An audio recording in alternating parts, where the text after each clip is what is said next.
वैसे तो इस कहानी की शुरुआत उस वक्त से होती है जब दुनिया पर गॉड, स्पिरिट और जादू करने वाले लोगों का राज हुआ करता था। आखिरी डीमन लॉर्ड लियोनिस डेथ मैग्नस, जिसका रूल पूरे नेक्रोज़ोआ कैपिटल पर चलता था। लेकिन फिर शुरू हुआ घमासान युद्ध। डीमन किंग के आतंक को रोकने 6 हीरोज उसके कैपिटल तक में घुस आए। डीमन किंग के सभी जनरल्स को हीरोज के द्वारा गिरा दिया गया था। 2 कौड़ी के हीरोज का इतना दुस्साहस देख और चीटी जैसे इंसान भी उसके खिलाफ खड़े हैं, ये देख डीमन लॉर्ड को गुस्सा आ जाता है और वो अपने अंधेरे की आग में सभी को जलाने के लिए खड़ा हो जाता है। लेकिन डीमन लॉर्ड के सर्वेंट उसे रोकने की कोशिश करते हैं, क्योंकि वो आखिरी डीमन लॉर्ड बचा है। उनकी आर्मी लगभग ये जंग हार चुकी है और गॉडेस ऑफ डार्कनेस भी उसे यूं कमजोर पड़ता नहीं देखना चाहेगी। लियोनिस को भी गॉड ऑफ डार्कनेस रोजेलिया से किया वो वादा याद आ जाता है। इस बार तो वो अपनी हार मान रहा है, लेकिन वो अनडेड किंग है। 1000 साल बाद वो वापस उठेगा और अपने डीमन लॉर्ड के सिंहासन को वापस हासिल करेगा और इसी के साथ डीमन लॉर्ड लियोनिस का शासन खत्म हो जाता है।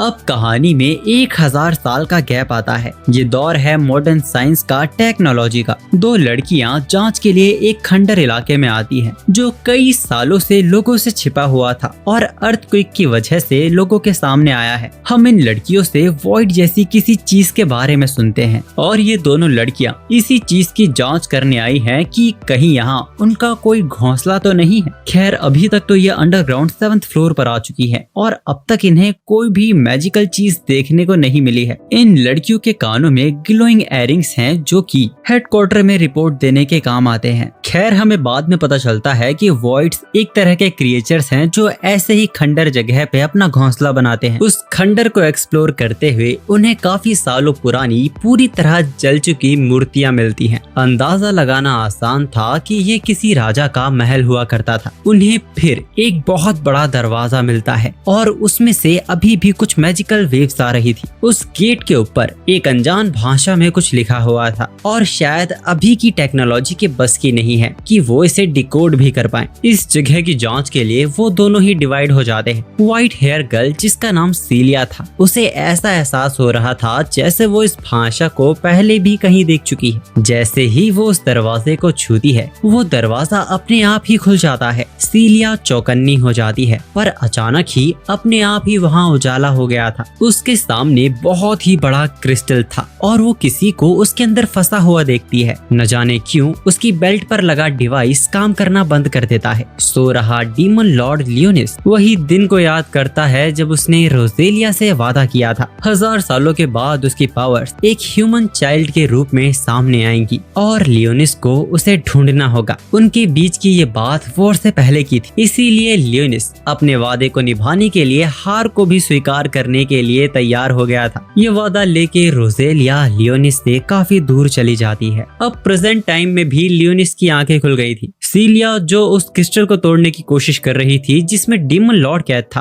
वो इस लड़की की भाषा को समझने के लिए लैंग्वेज स्पेल का यूज करता है। लियोनिस को लगने लगता है कि ये लड़की एक चोर है और वो इसे मौत की सजा देने का डिसाइड करता है। ये क्रिस्टल असल में एक मैजिकल बैरियर था और वो इसे पूरी तरह तोड़ देता है। ऐसे हमले से सीलिया नीचे गिर जाती है और कुछ देर तक तो उठ ही नहीं पाती। लियोनिस सीलिया की खूबसूरती देख हैरान हो जाता है। वो तो एक एल्फ से भी ज्यादा खूबसूरत थी, लेकिन एज अ डीमन लॉर्ड अब वो अपनी बात से पीछे नहीं हट सकता और अब उसे सीलिया को मारना पड़ेगा। खैर, तभी सीलिया की भी आंख खुल जाती है और पूछती है कि बच्चे, तुम यहाँ क्या कर रहे हो? लियोनिस ने देखा कि उसका जन्म तो एक बच्चे के रूप में हो गया है, कहीं रिइंकार्नेशन रिचुअल फेल तो नहीं हो गया था। वो अपने उस रूप में आ गया है जब वो लियोनिस द हीरो के नाम से जाना जाता था। खैर, सीलिया उससे सवाल करती है कि वो क्रिस्टल में कैद कैसे हो गया था। सीलिया को उसके छूने से बच्चे के हार्मोन्स खड़े होने लगते हैं। लियोनिस को डरा हुआ समझ वो उसे गले से लगा लेती है। लियोनिस भी कहता है, मुझ जैसे डीमन लॉर्ड के साथ ऐसा बर्ताव बर्दाश्त के लायक नहीं है, पर इतने मुलायम तकियों पर सिर रखकर तो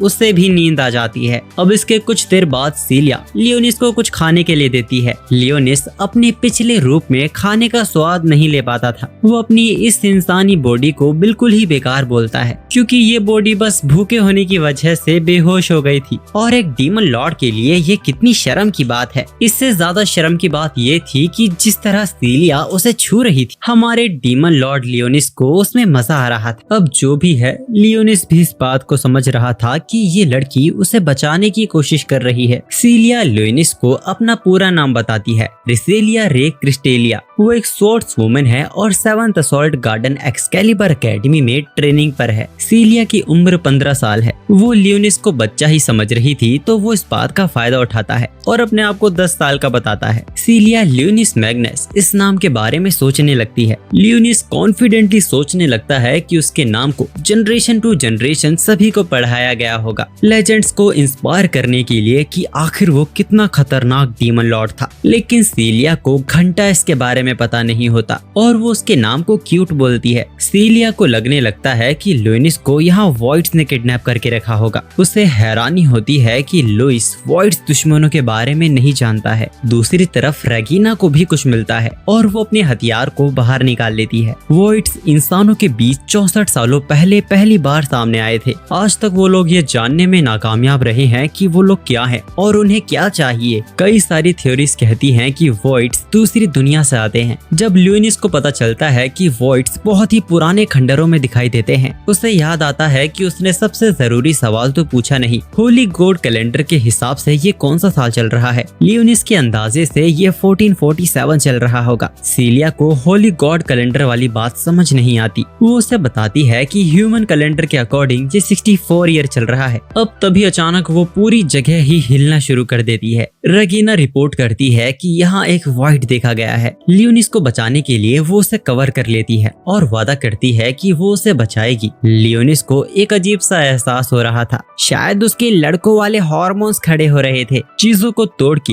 एक ओग्रे क्लास का वॉइड उनके सामने आ जाता है। सीलिया के हमलों का भी उसके ऊपर कोई असर नहीं हो रहा था। लियोनिस उसे अपने एक ही हमले में खत्म करने का फैसला कर लेता है, पर बेचारा अपने साइज से 6 गुना कपड़े पहनने की वजह से फंसकर ही उनमें गिर जाता है। उस ओग्रे ने उनके ऊपर हमला कर ही दिया था। बस तभी रेगिना अपने ताकतवर हथियार के साथ उस ओग्रे को काफी ज्यादा घायल कर देती है। रेगिना सबसे पहले उससे यही पूछती है कि ये बच्चा कौन है। वो बोलती है कि ये बच्चा अभी उसके प्रोटेक्शन में है और बाकी सारी चीजें वो बाद में एक्सप्लेन करेगी। रेगिना अपने वेपन को होली स्वॉर्ड बोलती है और अपने वेपन को फॉर्म को चेंज करने का ऑर्डर देती है। लुइस भी रेगिना को देखता है और ये कोई मैजिक तो नहीं है। खैर इतने ताकतवर हमले के बाद भी वो ओग्रे खड़ा था। लुइस भी थोड़ा हैरान था। सीलिया के पास कोई हथियार नहीं था, इसीलिए रेगिना उसे तुरंत यहाँ से बाहर जाने के लिए कहती है। लियोनिस की सुरक्षा के लिए वो भी अपने कदम पीछे कर उसे लेके वहाँ से भागने लगती है। बेचारे हमारे डीमन लॉर्ड के प्लान के हिसाब से कुछ भी नहीं चल रहा था। उसका रीइंकार्नेशन मैजिक फेल हो गया और अब वो एक ऐसी इंसानी बॉडी में आके फंस गया है। ये जगह इतनी ज्यादा बदल चुकी है कि वो अपने किंगडम को वापस कैसे खड़ा करेगा। और ज्यादा उसका दिमाग खराब करने के लिए ये कीड़े जैसे क्रिएचर वॉइड्स ने उसके कैसल पे कब्जा कर लिया है। अब अचानक ही उनके रास्ते में एक छोटा सा क्रिस्टल बड़ा हो जाता है। हमें पता चलता है कि असल में ये क्रिस्टल्स ही वॉइड्स का रूप लेते हैं। ये वाला वॉइड तो पिछले वाले वॉइड से भी ताकतवर था। सीलिया लियोनिस को तुरंत यहाँ से भागने के लिए कहती है और खुद उसका सामना करने के लिए अपनी तलवार को बाहर निकाल लेती है। हम देखते हैं कि रेजिना की तरह सीलिया के पास कोई स्पेशल वेपन नहीं था। लियोनिस सोचता है कि उसे अपनी ताकत का छोटा सा नमूना दिखा देना चाहिए। इस वॉइड को मारना इस लड़की के बस की बात नहीं है। पर जैसे ही हमारा डीमन किंग मैजिक यूज करने वाला था, सीलिया उसे उस वॉइड के हमले से बचाने के लिए पीछे ढकेल देती है और खुद उसके हमले पे आकर पूरी तरह घायल हो जाती है। मरते हुए भी वो लियोनिस के बारे में सोच रही थी। लियोनिस अभी भी उसके पास खड़ा था। वो उससे विनती करती है और भागने के लिए कहती है। वो उसे रेगिना को ढूंढने के लिए कहती है। वो उसे बाहर एक सुरक्षित जगह लेके जाएगी। अपने आखिरी शब्दों में भी वो माफी मांगती है कि वो उसे प्रोटेक्ट नहीं कर पाई। लियोनिस भी काफी दुखी होकर कहता है कि कितनी बेवकूफ लड़की थी। उसे लगा कि वो उस हमले से बच नहीं पाएगा, इसीलिए वो खुद उस हमले के सामने आ गई। हम लियोनिस का वो पास्ट देखते हैं जब वो भी एक इंसान था। जब वो मौत के करीब था तब रोजेलिया उसे बचाती है और उसे अपने साथ आ जाने के लिए कहती है। लियोनिस को एक ही जैसे कई सारे ताकतवर वॉइड्स ने घेर लिया था। वो उसके ऊपर लगातार हमला करने लगते हैं पर कोई भी उसकी शील्ड को तोड़ नहीं पाता। लियोनिस बहुत ही ज्यादा गुस्से में था। वो अपनी डीमन लॉर्ड की छड़ी को बाहर निकालता है और सीलिया की तारीफ में कहता बताता है कि वो लड़की काफी बहादुर थी और वो भी उसे पसंद करने लगा था। उसने उसकी जान बख्शी थी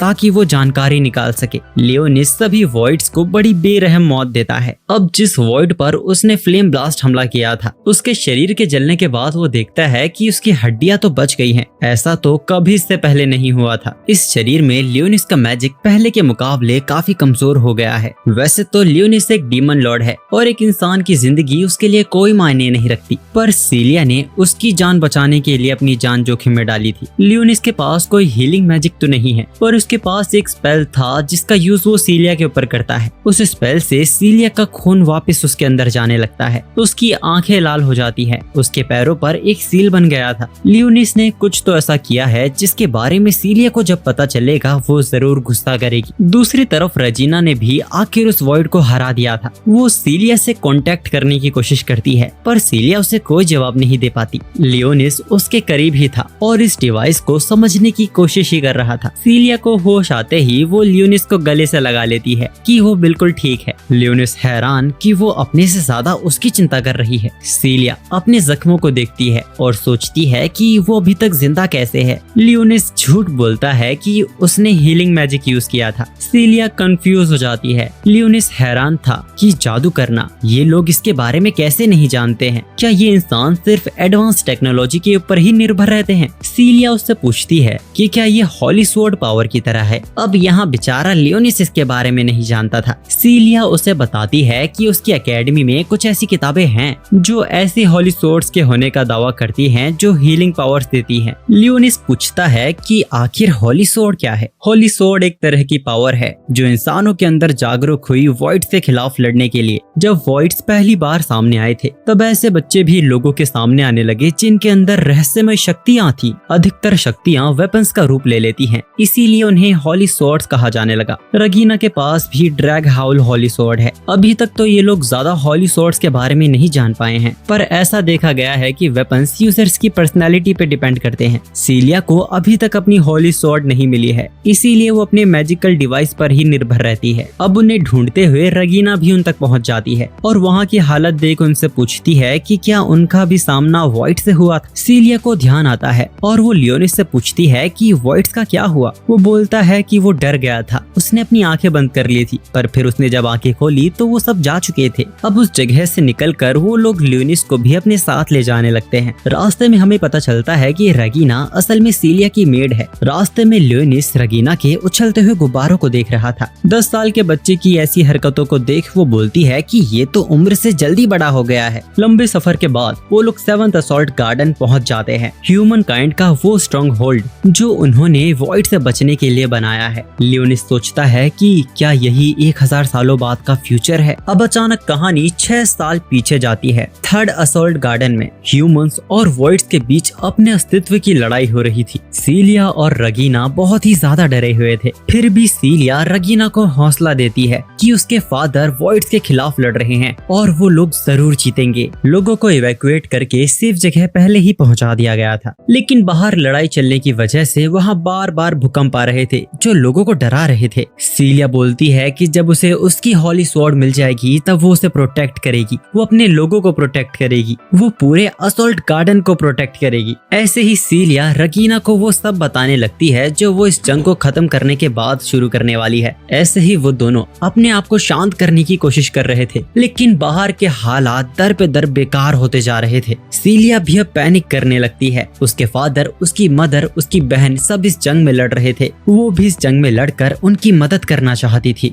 वो रगीना से बोलती है कि उसकी फैमिली कभी नहीं हारी है, बाहर सब कुछ ठीक ही होगा। अब इस लंबी जंग के बाद सभी को रिलीज किया जाता है। 3rd असॉल्ट गार्डन इस युद्ध में पूरी तरह तबाह हो चुका था और शायद यहाँ 15 लोग ही बच पाए हैं, जिनमें से रगीना और सीलिया भी 2 थे। और जो 1000 स्वॉर्ड्समैन इस जंग में लड़ रहे थे वो सारे के सारे मारे जा चुके हैं। सीलिया टूट जाती है। वो रगीना से माफी मांगती है कि उसने उससे झूठ बोला। उसने कहा था कि बाहर सब कुछ ठीक है। अब कहानी वापस से प्रेजेंट में आती है। वो लोग 7th असॉल्ट गार्डन को जोड़ने वाले ब्रिज पर थे जहाँ वो लोग रहते हैं और जिसको वो प्रोटेक्ट करेंगे। ये बात बोलते हुए सीलिया कहती है कि वो फिर कभी झूठ नहीं बोलेगी। समुद्र के बीच इतनी बड़ी जगह को देख लियोनिस पूछता है कि आखिर इतने बड़े टापू पर इतना सब कुछ बनाया कैसे होगा। असल में ये कोई आइलैंड नहीं है, इसे एक तरह से बहुत बड़ी शिप कह सकते हैं। इसे समुद्र में एक जगह से दूसरी जगह तक ले जाया जा सकता है। सीलिया हेड्स को लियोनिस के पास होली स्वॉर्ड होने की रिपोर्ट देती है। ये सुन रेजिना भी इम्प्रेस हो जाती है। सीलिया भी उसे अपनी वो चोट दिखाती है जो लियोनिस ने ठीक की थी। रेजिना को लुइस युद्ध में से भागे हुए लोगों में से लगा था। जब वॉइड्स का हमला हुआ था तब कई लोगों को मजबूरन मैदान छोड़कर भागना पड़ा था। उनको ढूंढना भी उनका एक मिशन है। वैसे आज के बाद से लियोनिस एक्सकैलिबर एकेडमी में ही रहेगा। रेजिना आज के खाने के लिए बाहर शॉपिंग पे चली जाती है। सीलिया लियोनिस को दूसरे दरवाजे से जाने के लिए कहती है क्योंकि वो यहाँ नया आया है और सीलिया उसके दूसरी तरफ एग्जिट की तरफ चली जाती है। लियोनिस का तो दिमाग गुस्से से फटा जा रहा था। उसका हर एक प्लान फेल हो रहा है। उसको अपनी डीमन आर्मी वापस से खड़ी करनी थी और ह्यूमैनिटी को जड़ से गायब कर देना था। लेकिन अब इंसान हद से ज्यादा तरक्की कर चुके हैं और अब ये वॉइड्स जैसे मॉन्स्टर भी सामने आने लगे हैं। सबसे बुरा उसके साथ ये हुआ है कि वो बच्चा बन गया है। वो अपने दो सर्वेंट ब्लैकएस और सैरी को पुकारता है। 1000 साल के बाद उनकी मुलाकात भी उनके लॉर्ड से हो रही है, पर ब्लैकएस भी ये सवाल करता है कि उनके शरीर के साथ ये क्या हुआ।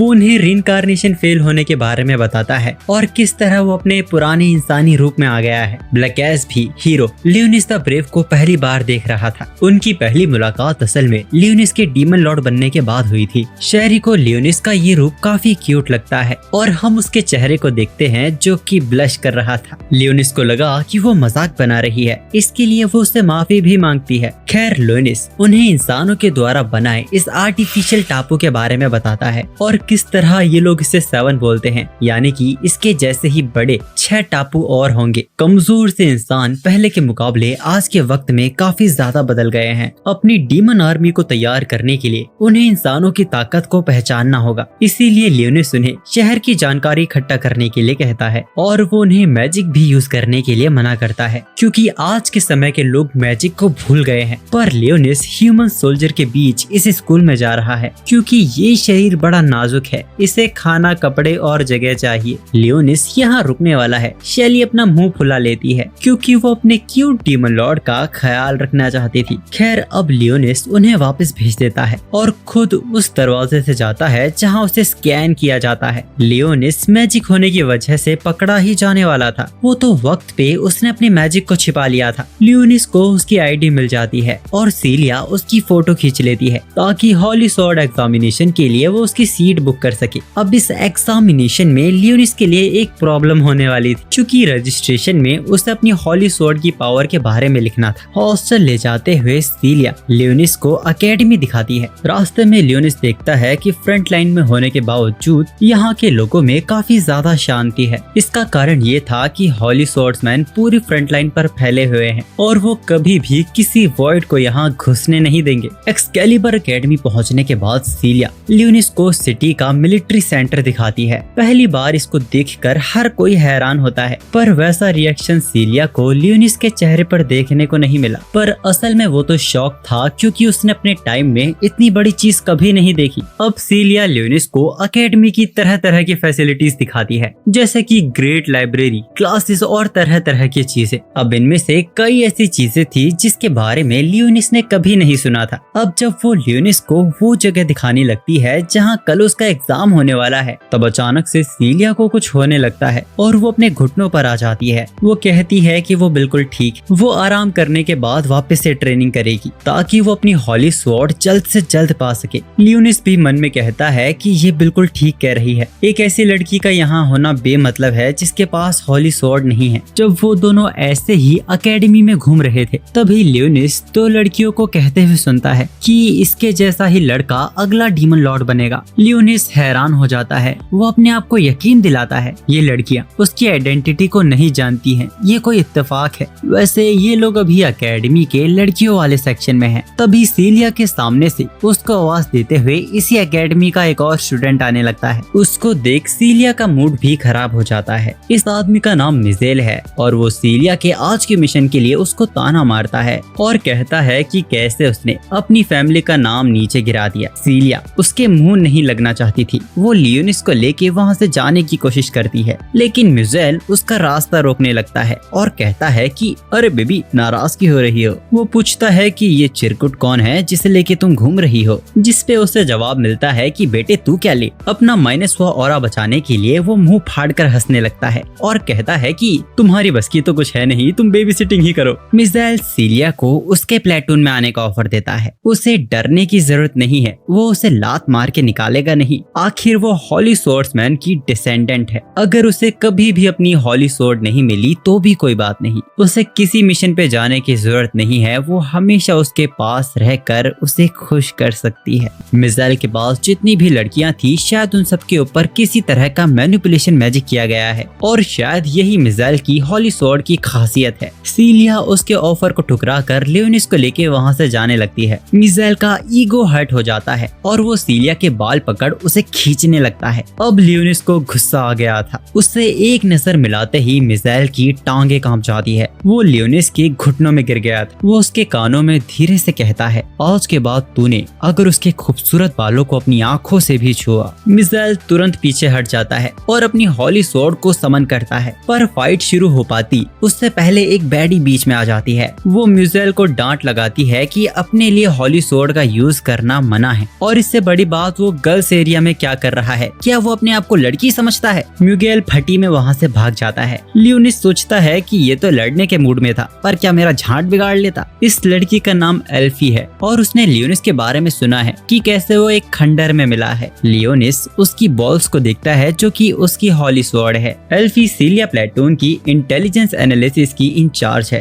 वो सीलिया को किसी तरह की ड्रेस के बारे में बताती है जो उसने उसके लिए अरेंज कर दिए हैं। वो उससे माफी मांगती है कि आज काम ज्यादा होने की वजह से वो उसके साथ मिशन पे नहीं जा सकी। उन्हें सी एरिया में अननेचुरल मैजिक डिटेक्ट हुआ है। उन्होंने काफी कोशिश की पर अभी तक वो उसके बारे में ज्यादा कुछ पता नहीं कर पाए हैं। एल्फी इसके बारे में और बता ही रही थी कि अचानक सीलिया बेहोश सी होने लगती है। शाम तक वो लोग अपने डोम पहुंच जाते हैं। लियोनिस बोलता है कि ये डोम तो रास्ते में देखे गए सभी डोम से बहुत ही अलग है। सीलिया का डोम थोड़ा पुराना जैसा है। एक्चुअली में प्लेटून की परफॉर्मेंस के हिसाब से डोम दिए जाते हैं। वो लोग रेजिना के रूम में जाते हैं पर वो बेचारी तो पहले ही थक कर सो गई थी। असल में हॉली स्वॉर्ड का यूजर को जल्दी थका देता है। ये पुरानी बिल्डिंग है इसीलिए यहाँ किसी कमरे में लॉक भी नहीं है। लियोनिस सवाल करता है कि कोई प्रॉब्लम नहीं है अगर वो लड़का होकर यहाँ रहेगा। लियोनिस अभी एक बच्चा है तो इससे कोई प्रॉब्लम नहीं है। वो उसे बाथरूम दिखाती है और लियोनिस को फ्रेश हो जाने के लिए कहती है। जब लियोनिस नहाने के लिए तैयार हो रहा था तब सीलिया लियोनिस से एक बात पूछती है, जब उसका हॉली स्वॉर्ड का एग्जामिनेशन खत्म हो जाएगा तब क्या वो उसके प्लेटून को ज्वाइन कर सकता है। ये सुनते ही लियोनिस चीख देता है। सीलिया हड़बड़ा जाती है और कहती है कि पहले तुम नहा लो फिर बात करेंगे। नहाते हुए लियोनिस सोच रहा था कि यहाँ गर्म पानी क्या मैजिक की वजह से आ रहा है। जब वो अपने बालों पे साबुन लगा रहा था तब सीलिया बिना वस्त्रों के उसके पीछे आ जाती है और कहती है कि साबुन बालों में नहीं लगाते हैं। लियोनिस की फट जाती है। आखिर वो करे तो करे क्या, आखिर वो देखे तो देखे कहाँ। वो अपने आप ही उसके बालों को शैम्पू से धोने लगती है। लियोनिस मन में सोच रहा था कि यहाँ के लोग तो काफी ओपन माइंडेड हैं। अब सीलिया वापस से लियोनिस से उसी के बारे में बात करती है। वैसे तो ये लियोनिस की मर्जी है कि वो कौन से प्लेटून को चुनेगा और हीलिंग हॉली स्वॉर्ड काफी ज्यादा कीमती है तो हाई रैंक के प्लेटून टीम भी उसे लेने की कोशिश करेंगे और सीलिया का प्लेटून चुनने का भी उसके पास कोई रीजन है नहीं। लियोनिस उससे बोलता है कि आखिर वो अपने आप को लड़ाई में क्यों ढकेलती है। उसके पास हॉली स्वॉर्ड नहीं है, वो किसी को प्रोटेक्ट नहीं कर सकती। वो उसकी बात से इनकार करती है। वो नहीं चाहती कि लोग उसे प्रोटेक्ट करे। वो अपनी लड़ाई खुद लड़ना चाहती है।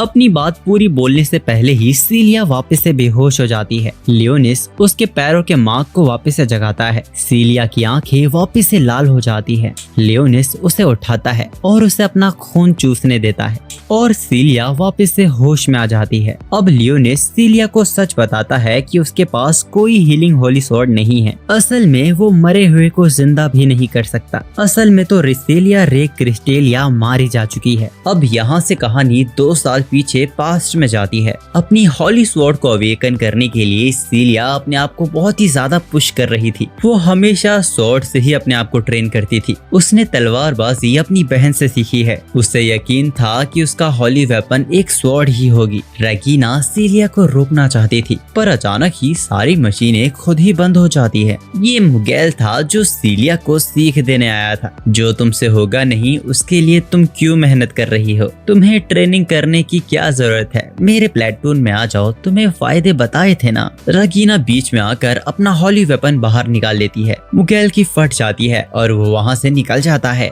रेगिना सीलिया से बोलती है, जब आप अपना हॉली वेपन अवेकन कर लेंगी तो इन जैसों को चुटकियों में धूल चटा देंगी। सीलिया टेंशन से में बोलती है कि उसे इसके लिए हॉली वेपन नहीं चाहिए। अब कहानी वापस से प्रेजेंट में आती है। सीलिया को होश आने लगा है। उसके होश में आते ही लियोनिस सबसे पहले उसे बताता है कि वो उसे यहाँ अपने मैजिक से लेकर आया है। उसने उसे ना तो छुआ है ना तो उसे देखा है। सीलिया उससे पूछती है कि आखिर वो कौन है। वो बोलता है कि वो एक एंशिएंट मैजिशियन है और ये उसकी नई जिंदगी है। उसके वक्त में इंसान भी जादू का इस्तेमाल करते थे। उसी मैजिक का इस्तेमाल करके एक वेसल के रूप में उसने उसकी जिंदगी वापस लाई है और ये उनकी तरह कोई हॉली स्वॉर्ड का मैजिक नहीं है। सीलिया को अनडेड के रूप में वापस जिंदा करना एक गैम्बल था, पर इसका नतीजा काफी शानदार आया है। वो सबसे ताकतवर अनडेड में से एक वैम्पायर क्वीन बन गई है। कल मैजिक की कमी होने की वजह से उसकी तबीयत खराब हो रही थी, इसीलिए वो कल लियोनिस का खून चूस रही थी।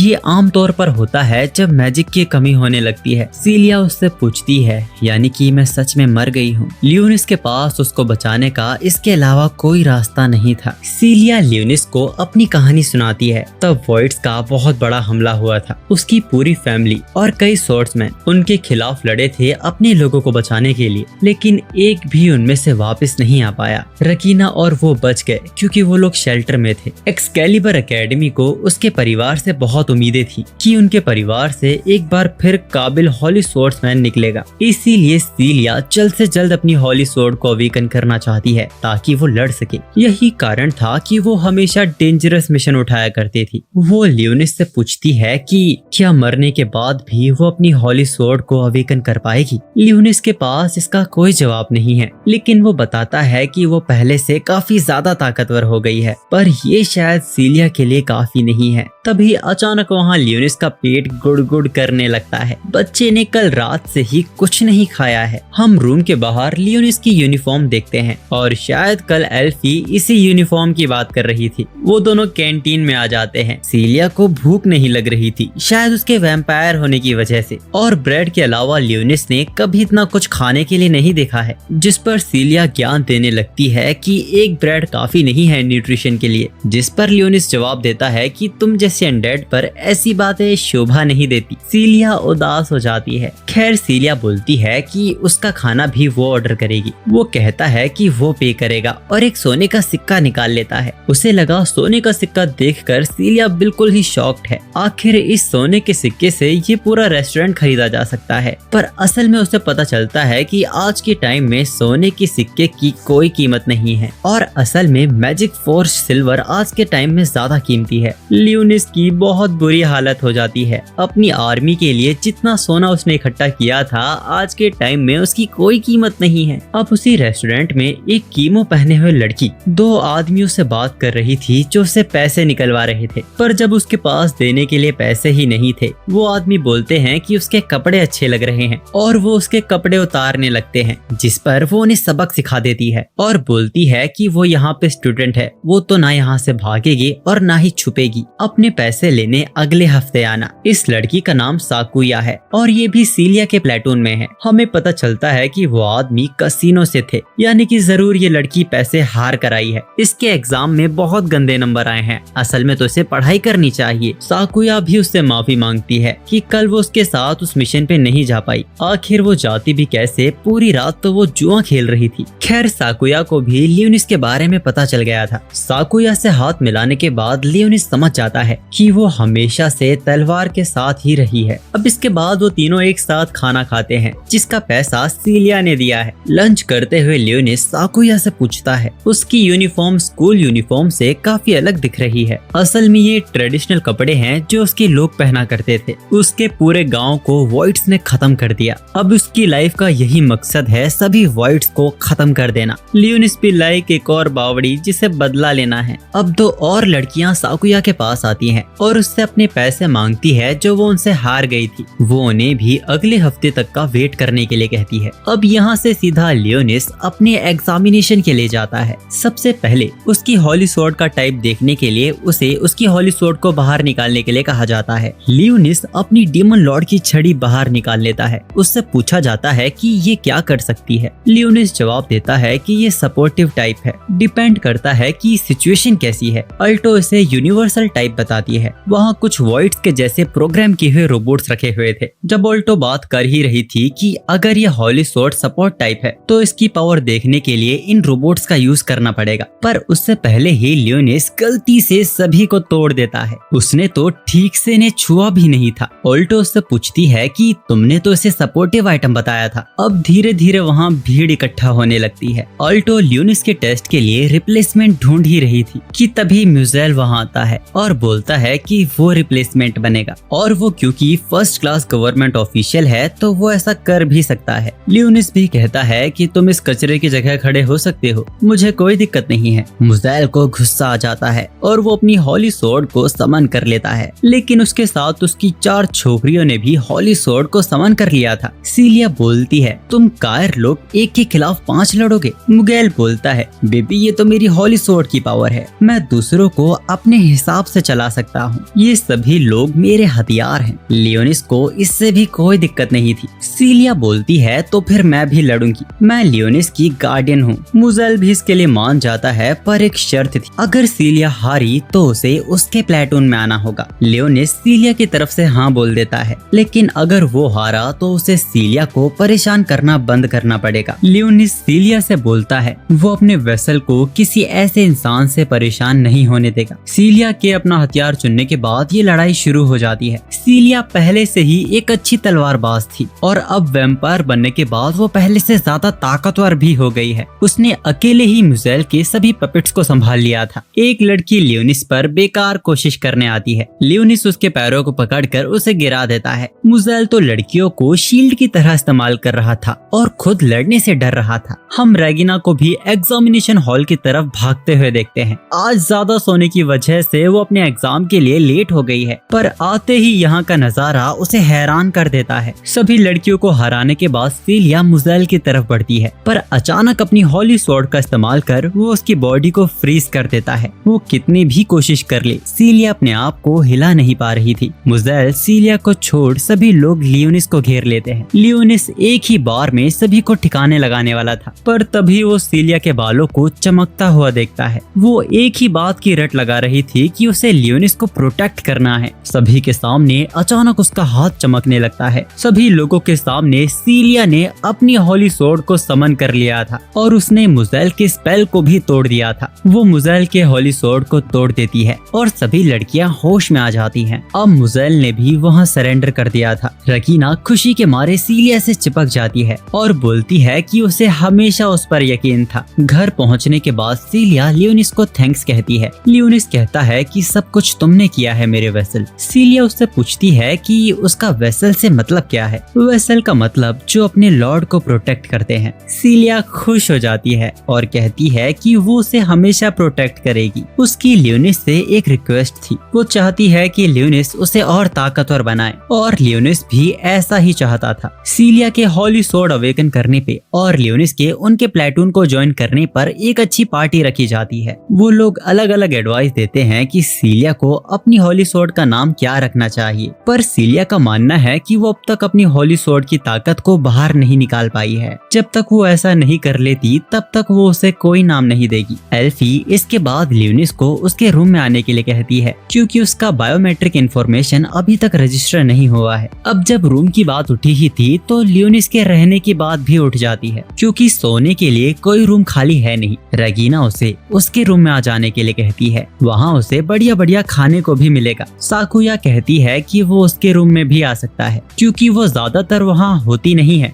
सीलिया सभी को मना करने लगती है और कहती है कि बेहतर होगा अगर लियोनिस उसी के रूम में रहेगा। लियोनिस कहता है कि सीलिया ने ही उसे ढूंढा था और उसे सीलिया के साथ काफी अच्छा लगता है। इसके बाद एल्फी लियोनिस को अपने रूम में ले जाती है। जब वो उसका डाटा इकट्ठा कर रही थी तब लियोनिस उससे उसकी हॉली स्वॉर्ड के बारे में पूछता है। इसे आई ऑफ विच कहा जाता है। इसकी मेन पावर चीजें एनालाइज और डाटा भेजना है, पर कभी वो भी इनसे फायर पावर यूज कर पाती थी। एक मिशन पर वॉइड्स के द्वारा उसके साथियों की मौत हो गई। उस पल के बाद आज तक वो अपनी हॉली स्वॉर्ड की असल पावर का इस्तेमाल नहीं कर पाती। सिर्फ सीलिया ही थी जिसने उसे अपने प्लेटून में बुलाया। इसके थोड़ी देर बाद लियोनिस की नजर मॉनिटर पे यहाँ के मैप पर पड़ती है। एल्फी उसे मैप देखने के लिए एक टैबलेट दे देती है। लियोनिस मैप पर अपना एम्पायर देखने लगता है कि कैसे 1000 साल पहले यहाँ उसका क्या हुआ करता था। रेड डॉट्स पर उसकी आर्मी हुआ करती थी। लियोनिस वापस से ब्रैकस को बुलाता है और उससे इंफॉर्मेशन मांगता है कि उसे क्या क्या मिला। ब्रैकस को इस आइलैंड की गहराई में एक जाइंट मैजिकल क्रिस्टल मिला है। इसके ह्यूमंस मैजिकल फर्नेस कहते हैं। लियोनिस बताता है कि डार्क लॉर्ड डिसॉल्व क्रिस्टल की पावर का यूज किया करते थे अपने कैसल को मूव करने के लिए। ब्रैकस बताता है कि ये उससे बिल्कुल ही अलग है और ह्यूमंस ने उसके आसपास काफी कॉम्प्लेक्स सर्किट बनाया है ताकि उस मैजिकल क्रिस्टल की पावर पूरे शहर को मिल सके। लियोनिस के मन में था कि उस क्रिस्टल को किसी तरह अपना बनाया जाए। ब्रैकस के जाने के बाद शेरी वहां आ जाती है। लियोनिस उससे भी अपडेट मांगता है, जिस पर वो उसे डोनट का पैकेट देती है। लियोनिस उसे खाता है। वो पूछती है कि कैसा है, जिस पर लियोनिस उसका टेस्ट अच्छा बताता है। तो फिर शेरी उसे और खाने की चीजें देने लगती है और उसे खाने की जगह आसपास की चीजों की इंफॉर्मेशन देने के लिए कहता है। वो बताती है कि यहाँ कोई भी उसके बारे में या 1000 साल पहले हुई उस वॉर के बारे में कुछ नहीं जानता। लियोनिस सोचने लगता है कि कितना अजीब है, लोग इतनी बड़ी वॉर को कैसे भूल सकते हैं। अब शेली लियोनिस से पूछती है कि उसने सीलिया को वेसल बना दिया, जिस पर लियोनिस पूछता है कि इससे कोई दिक्कत है क्या। वो कहती है कि कुछ नहीं बेवकूफ, वैसे मैं बता दूं कि इनके बीच शुरू से ही बात माइंड के थ्रू हो रही थी। अब लियोनिस गुस्सा होने लगता है कि वो उसे बेवकूफ कैसे कह सकती है। वो उसे बताता है कि सीलिया अल्टीमेट लेवल की वेसल है, वो वैम्पायर क्वीन है। अगर वो उसे ट्रेन करेगा तो वो उसका अल्टीमेट वेपन बन सकती है। जलन के मारे सीलिया का मुंह फूलने लगा था। अब तभी सीलिया भी लियोनिस को आवाज देती है। शेली भी तुरंत वहाँ से चली जाती है। समुद्र के नीचे हम देखते हैं कि कुछ इंसान वॉइड्स की जांच कर रहे हैं। तभी उन्हें आइलैंड के पिलर पर कुछ बेल जैसा दिखाई देता है। जब वो उसके करीब जाते हैं तो उसकी आंखें भी दिख रही थी। अब कहानी वापस से पास्ट में जाती है, लेकिन इस बार बहुत ही ज्यादा पीछे, जब लियोनिस द हीरो ब्रेव के नाम से जाना जाता था। उसने डार्क लॉर्ड जोर को हरा के शांति कायम की। उसके बाद जब बाकी हीरोज रॉयल कैपिटल और होली सिटी को प्रोटेक्ट करने लगे, लियोनिस जगह जगह जाकर लोगों को मॉन्स्टर से बचाता था। आज भी लियोनिस सिडोन जा रहा है क्योंकि उसे पता चला है कि वहाँ गारगोइल्स ने हमला किया है। पर अचानक ही बंद रास्ते के आगे वो आदमी गायब हो जाता है जो लियोनिस को वहाँ लाया है।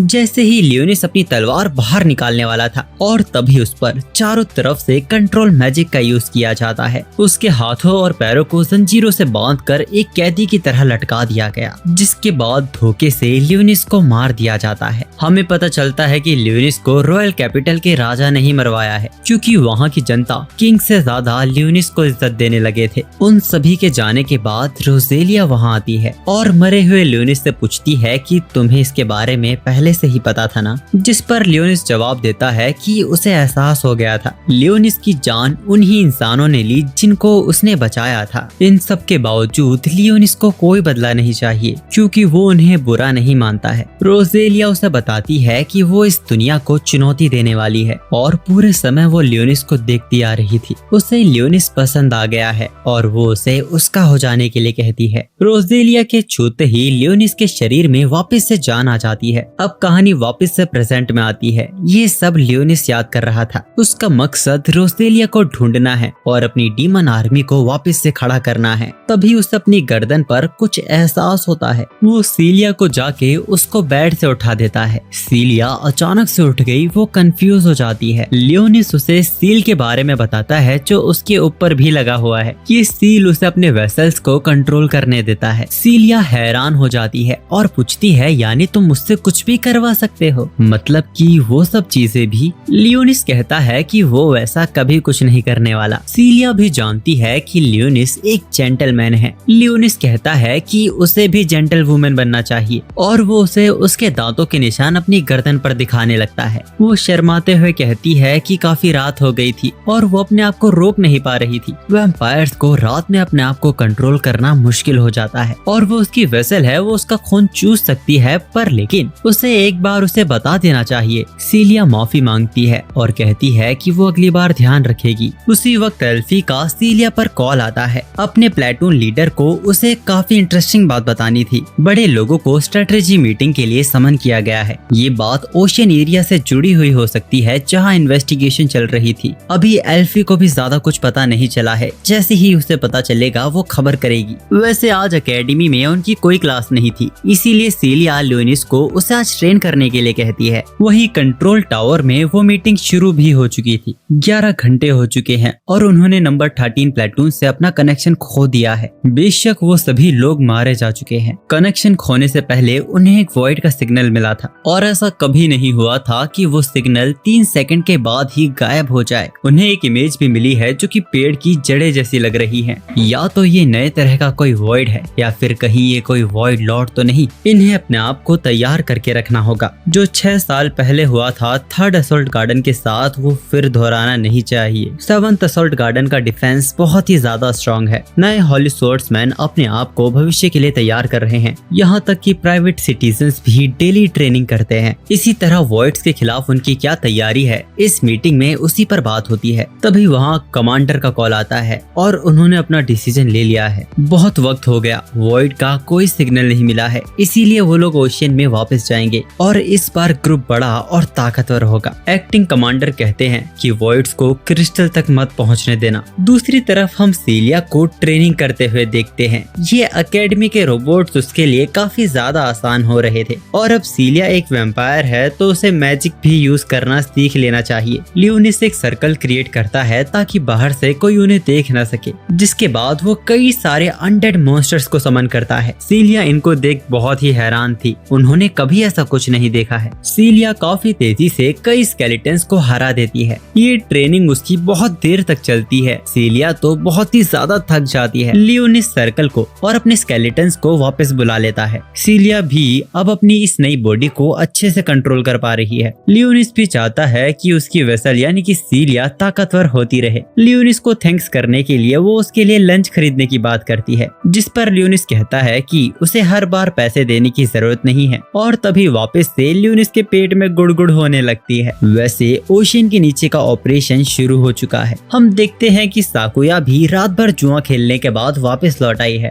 और इस बार वो पैसे गवा के नहीं, पैसे बना कर आई है। डॉम के बाहर हम लियोनिस के बरैकस को देखते हैं, जो कि घर के बाहर पालतू कुत्ते की तरह बैठा हुआ था। उसके गले में पट्टा ना होने पर साकुया उसे आवारा समझ लेती है। उसे वो पसंद आ गया था। वो उसे ब्लैक शील्ड फ्लफी किन नाम देती है और उसके गले में खाने की पोटली लटका कर वहाँ से चली जाती है। आज रेगिना ने भी कुछ नया बनाया है, वो एल्फी को टेस्ट करने के लिए कहती है। तभी वहाँ साकुया भी आ जाती है और वो उन्हें बाहर मिले कुत्ते के बारे में बताती है। वो उन्हें ये भी बताती है कि उसके बाल अच्छे थे, इसीलिए उसने उसे ब्लैक स्टील फ्लफी किन नाम दिया है। रेगिना उसे भी अपनी बनाई हुई डिश देती है। वैसे रेगिना एल्फी से पूछती है कि आज की तो छुट्टी है, तब भी उसने यूनिफॉर्म क्यों पहनी है। असल में एल्फी को इंस्ट्रक्टर के द्वारा बुलाया जा सकता है, क्योंकि ओशियन के नीचे चल रहे ऑपरेशन में एल्फी इंफॉर्मेशन डाटा को इकट्ठा करने का काम कर रही है। अभी तक कोई खबर नहीं है कि इसके पीछे वॉइड्स हैं या फिर कोई और। अब जब ये लोग इस बारे में बात कर ही रहे थे, तभी उन्हें साकुया के खराटों की आवाज आती है। हम देखते हैं कि साकुया तो बैठे बैठे ही सो गई है। वैसे हम देखते हैं कि अपने लॉर्ड के लिए टेस्टी स्नैक्स खरीदने के लिए शेरी ने भी एक रेस्टोरेंट पर जॉब करना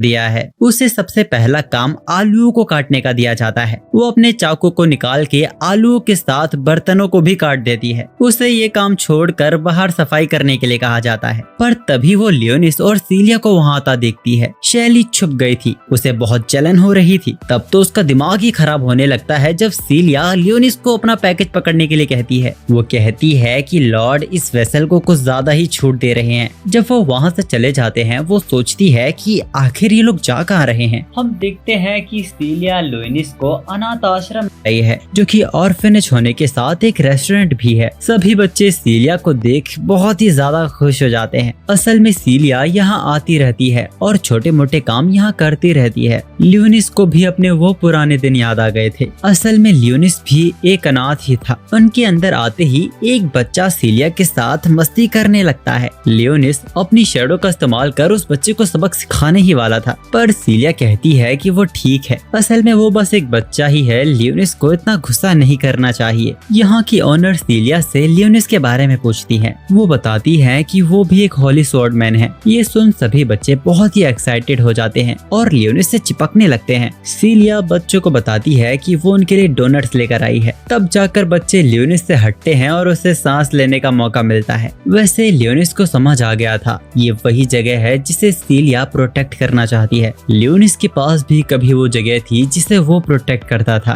वैसे ऑपरेशन के दौरान नई प्लेटून टीम उस जगह तक पहुंच चुकी है जहां वो रूट्स वाला मॉन्स्टर देखने को मिला था, लेकिन अभी इस वक्त यहाँ कोई भी नहीं है। लेकिन तभी अचानक समुद्र के नीचे कुछ होने लगता है, जिसका एहसास साकुया और एल्फी को भी हो गया था। अंडरग्राउंड बेस पर मौजूद कुछ लोग देखते हैं कि यहाँ तो बेलें फैल चुकी हैं, लेकिन आखिर ये क्या चीज है और ये यहाँ आई कैसे? अब हमें एक बार फिर लियोनिस के पिछले जन्म की कहानी सुनाई जाती है, जब लोगुनस किंगडम पर मॉन्स्टर्स का हमला हुआ था। ग्रेट सेज बोलती है कि हमारे पास दूसरों का इंतजार करने का वक्त नहीं है। ये मॉन्स्टर्स इससे पहले कैसल की दीवार तक पहुंचे। ग्रेट विजार्ड एक आर्टिफिशियल सन क्रिएट करता है जिसकी गर्मी से ही ये मॉन्स्टर्स जल के मर जाएंगे, लेकिन मॉन्स्टर्स से ज्यादा आम इंसानों को इससे तकलीफ हो रही थी। ग्रेट विजार्ड ये कुर्बानी देने के लिए तैयार था। 12 साल का लियोनिस अपनी तलवार निकालता है और उसके मैजिक को बीच से काट देता है और बोलता है कि मॉन्स्टर्स को मारना और लोगों को बचाना बहुत सारा काम है। इतना बोलकर वो सभी मॉन्स्टर्स के बीच कूद जाता है। वहाँ सभी मॉन्स्टर्स को अकेले हरा के वो वहाँ का मसीहा बन गया था। पर वहीं दूसरी तरफ लियोनिस के पार्टी के लोग ही उसी के खिलाफ हो गए थे। अब कहानी वापस से प्रेजेंट में आती है। हम उसी मॉन्स्टर को देखते हैं जो अंडरग्राउंड स्टेशन में फैलता जा रहा है। अब सीन जाता है कंट्रोल रूम में। उन्होंने उस वॉइड का नाम UK6402 दिया है और वो वापस से उनके टारगेट से गायब हो गया है, जो कि समुद्र के नीचे जांच के लिए भेजा गया था और अभी तक उस चीज का कुछ पता नहीं चला है। अब तभी वहाँ एक लेडी एक्टिंग कमांडर को बताती है कि 18th प्लेटून से एक स्वॉर्ड्समैन इस पर अपनी एक रिपोर्ट देना चाहती है। एडवाइजर समझ जाते हैं कि डबल डिजिट प्लेटून यानी वो जरूर कोई स्टूडेंट होगी। इस पर वो लेडी बोलती है कि उसकी स्किल ही एनालाइज करने पर है। जब एडवाइजर को पता चलता है कि एल्फी फिलेट फैमिली से है तो वो उसे अलाउ कर देता है, क्योंकि उसके फादर ने वेपन्स डेवलपमेंट काउंसिल में उसकी मदद की थी। सबसे पहले एल्फी उन चीजों के बारे में बताती है जो उसने टैक्टिकल सिटी यानी कि 7th असॉल्ट गार्डन ही उसके अलग अलग सेक्शन में काफी अजीब वाइब्रेशंस देखने को मिली है। यहाँ तक कि एल्फी ने मैजिक को भी वेव फॉर्म में डिटेक्ट किया है, जबकि इस टाइम पीरियड में कोई मैजिक यूज करता ही नहीं है। मैग्नेटिक फील्ड में भी गड़बड़ देखने को मिली है, जो कि मोबाइल कम्युनिकेशन नेटवर्क को कमजोर बना रहे हैं। ऐसा ही सेम हाल सेक्शन 59 में भी देखने को मिला है। एल्फी की ये रिपोर्ट देखने के बाद हायर अप्स बावले ही हो जाते हैं। वॉइड्स आखिर इतने समझदार होते ही नहीं है कि वो इतना कुछ कर सके, लेकिन फिर वहाँ के रिसर्चर्स भी एल्फी की बात को ही दोहराते हैं। एडवाइजर पूछता है कि ऐसा कैसे हो सकता है, माना स्केल में तो कोई दिखा ही नहीं। ऐसा इसीलिए हो रहा है क्योंकि वो माना स्केल के लिए बहुत ही छोटा है।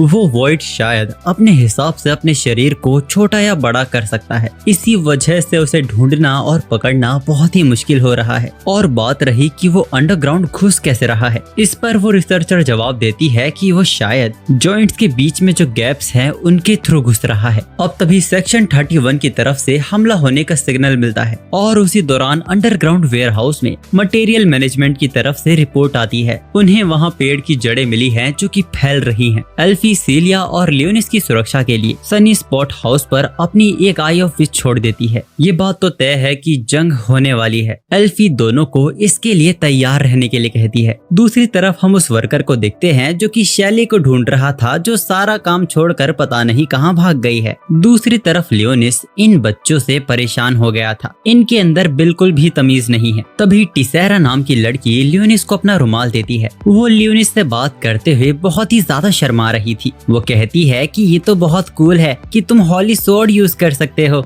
दूसरी तरफ कंट्रोल रूम में अल्फा 1 की तरफ से एक पिक्चर सामने आई है। हम देखते हैं कि वेयर हाउस में चारों तरफ जड़ें फैल चुकी हैं अचानक वो जड़ें उन्हें देखने लगती हैं और सिग्नल कट हो जाता है। ये वॉइड अच्छे से जानता है कि इन इंसानों का एयर डिफेंस बहुत ही स्ट्रांग है, लेकिन ये लोग अंडरग्राउंड उतने ही कमजोर हैं। कमांडर भी कॉल नहीं उठा रहे हैं। उन्हें कुछ पता नहीं कि उन्हें क्या करना चाहिए। थोड़ी देर बाद अल्फा 1 से वापस से कम्युनिकेशन जुड़ जाता है, लेकिन बुरी खबर थी, ये लोग भाग आए हैं और वो वॉइड वापस से गायब हो गया है। ये वाला वॉइड इंसानों को बहुत ही ज्यादा कंफ्यूज कर रहा था। ये आम वॉइड की तरह बस तबाही नहीं मचा रहा है। ये समझ नहीं पा रहे आखिर ये वॉइड करना क्या चाहता है। तब एल्फी उन्हें बताती है कि सप्लाई लाइन से एनर्जी लीक हो रही है। उस वॉइड का ट्रेवल करना, सप्लाई लाइन से एनर्जी लीक होना, इस तरफ इशारा कर रहा था कि वो वॉइड मैजिकल फर्नेस की तरफ बढ़ रहा है, यानी कि वही विशाल क्रिस्टल जो कि पूरे शहर को एनर्जी देता है। अगर ये वॉइड असल में वॉइड लॉर्ड है तो वो क्रिस्टल की एनर्जी का इस्तेमाल तबाही मचाने के लिए करने वाला है। वॉइस कमांडर तुरंत फर्नेस को प्रोटेक्ट करने के लिए कहते हैं। हम देखते हैं कि उस वॉइड की जड़ें उस फर्नेस तक पहुंच चुकी हैं, पर इसी के साथ इंसानों का डिफेंस भी उसे रोकने की पूरी कोशिश कर रहा था। एडवाइजर वॉइस कमांडर से बोलते हैं अगर कमांडर मौजूद नहीं है तो उसे ही सब कुछ संभालना होगा। वॉइस कमांडर इस रिस्पॉन्सिबिलिटी को उठाते हैं और कमांड करते हैं अभी उन्हें किसी भी हालत में उस वॉइड को रोकना होगा, और वो सभी सोल्जर्स और होली स्वॉर्ड्समैन को लड़ाई के लिए तैयार हो जाने का कमांड देते हैं। एक तरफ 7th असॉल्ट गार्डन इतनी ज्यादा मुश्किल में है, तो वहीं दूसरी तरफ लियोनिस बच्चों के बीच फंसा हुआ है। वो बच्चे लियोनिस से जिद कर रहे थे कि उन्हें उसकी होली स्वॉर्ड देखनी है। अब तो सीलिया भी उसे दिखाने के लिए कहती है, पर लियोनिस को ये नहीं करना था, इसीलिए लियोनिस उन्हें और इंटरेस्टिंग चीज दिखाने की बात करता है। वो अपने छोटे छोटे स्केलेटन्स को निकालकर उन्हें खेल दिखाने लगता है, और बच्चों को ये स्केलेटन्स बिल्कुल पसंद नहीं आते। वहाँ दूसरी तरफ लाखों कोशिशों के बावजूद वो वॉइड फर्नेस तक पहुँच जाता है, और इसका असर एनर्जी में गड़बड़ पूरे शहर में दिख रहा था। सीलिया और लियोनिस बाहर देखने आते हैं। सीलिया देखती है कि सेंट्रल कंट्रोल रूम का मोड चेंज हो रहा है और आसमान को फाड़कर वॉइड सामने आ रहे हैं। साफ था कि वॉइड्स के खिलाफ एक नई जंग शुरू होने वाली है। उनका एनर्जी सोर्स मैजिकल फर्नेस को बंद करना पड़ा है। एनर्जी रिजर्व से वेपन्स को चलाया जा सकता है, पर कैपिटल से मदद मिलने में कम से कम 3 दिन तक का वक्त लगेगा। तो हायर अप्स इसी चीज पे विचार कर रहे थे कि क्या उन्हें 3 दिन का इंतजार करना चाहिए। तभी वही लेडी बोलती है कि उनके स्वॉर्ड्समैन जो अकेडमी में ट्रेन हुए हैं वो 3 दिन नहीं रुकने वाले हैं। वॉइड्स को रोकने के लिए पूरी ताकत से हमला शुरू हो गया है। साकुया भी अपनी हॉली स्वॉर्ड लाइटनिंग कटर के साथ, एल्फी अपनी विच ऑफ आई के साथ और रेगिना अपने ड्रैगन ब्लास्टर के साथ, ये तीनों मिलकर वॉइड्स को शहर के आसपास भटकने भी नहीं दे रहे। लियोनिस भी इस बात को मानता है कि ह्यूमंस के वेपन्स तो बहुत ही ज्यादा ताकतवर हैं। सीलिया अकेडमी में कांटेक्ट नहीं कर पा रही थी, उसे बहुत ही ज्यादा टेंशन होने लगती है। वो बच्चों की सुरक्षा के लिए वापस ऑर्फनेज में चली जाती है। सीलिया के जाते ही शैली सामने आ जाती है और लियोनिस को खबर देती है कि पूरे शहर में अजीब तरह के मॉन्स्टर्स फैल गए हैं। तो अब वो पूछने आई है कि उन्हें अब क्या करना चाहिए। लियोनिस उससे पूछता है कि आखिर उसकी टाइमिंग इतनी कमाल की कैसे है। वो बोलती है कि वो उनका पीछा नहीं कर रही थी कि वो अपने नए वेसल के साथ क्या कर रहे हैं। लियोनिस समझ जाता है कि शैरी उस पे नजर रख रही है। वो बोलती है कि ये बस कोइंसिडेंस था मालिक। खैर लियोनिस उसे सीलिया के दोस्तों को प्रोटेक्ट करने के लिए कहता है। शैरी मुंह फुला लेती है। वो लियोनिस को प्रोटेक्ट करना चाहती है, पर लियोनिस उसे कमांड देता है, जिस वजह से उसे जाना पड़ता है। और तभी लियोनिस आसमान में देखता है सीलिया सभी बच्चों को शेल्टर ले जाने वाली थी, और तभी लियोनिस उन्हें बाहर आने से मना कर देता है क्योंकि बाहर ड्रैगन वॉइड्स फैल चुके हैं। सीलिया सभी को अंदर रहने के लिए कहती है और खुद होली स्वॉर्ड को समन कर उन ड्रैगन वॉइड से लड़ने के लिए तैयार हो जाती है। वो भी डरी हुई थी, लेकिन वो इन्हें छोड़कर नहीं जा सकती। लियोनिस को सीलिया का जवाब पसंद आता है और वो भी अपनी छड़ी के साथ लड़ने के लिए तैयार हो जाता है। सीलिया एक साथ 2 वॉइड्स की गर्दन काट देती है और लियोनिस बचे 2 वॉइड्स को जला के मार देता है। लियोनिस का ये हमला देख सीलिया हैरान थी, लेकिन अभी भी वॉइड्स आना बंद नहीं हुए हैं। और इसी बीच उनके सामने हाइड्रा क्लास का वॉइड सामने आता है। लियोनिस के सामने भी माइटी रेस का ड्रैगन वॉइड सामने आता है, जो कि शहर में बहुत ही ज्यादा तबाही मचा रहा था। इसको कोई आम स्पेल से नहीं मारा जा सकता, इसीलिए लियोनिस सीलिया को उसे प्रोटेक्ट करने के लिए कहता है, क्योंकि वो एक ताकतवर मैजिक स्पेल यूज करने वाला है। सीलिया ओग्रे से लड़कर लियोनिस के लिए टाइम निकालने लगती है। यहाँ आप लोग सोच रहे होंगे कि आखिर लियोनिस इंसानों को क्यों बचा रहा है। असल में लियोनिस को घंटा फर्क नहीं पड़ता अगर इंसानों का शहर तबाह भी हो जाए, पर कोई भी एरा गैरा आके लियोनिस द डीमन लॉर्ड के सामने खड़ा थोड़ी हो सकता है। लियोनिस लेवल 10 का स्पेल यूज करता है और उस ड्रैगन के ऊपर मीटियोर की बारिश कर देता जाता है। इतने ताकतवर हमले के बावजूद वो ड्रैगन अभी तक टिका हुआ था। लियोनिस फंस गया था। उसकी ये नई बॉडी अगले हमले के लिए तैयार नहीं है। पर तभी ब्लैकएस बीच में आकर लियोनिस के लिए टाइम निकालता है,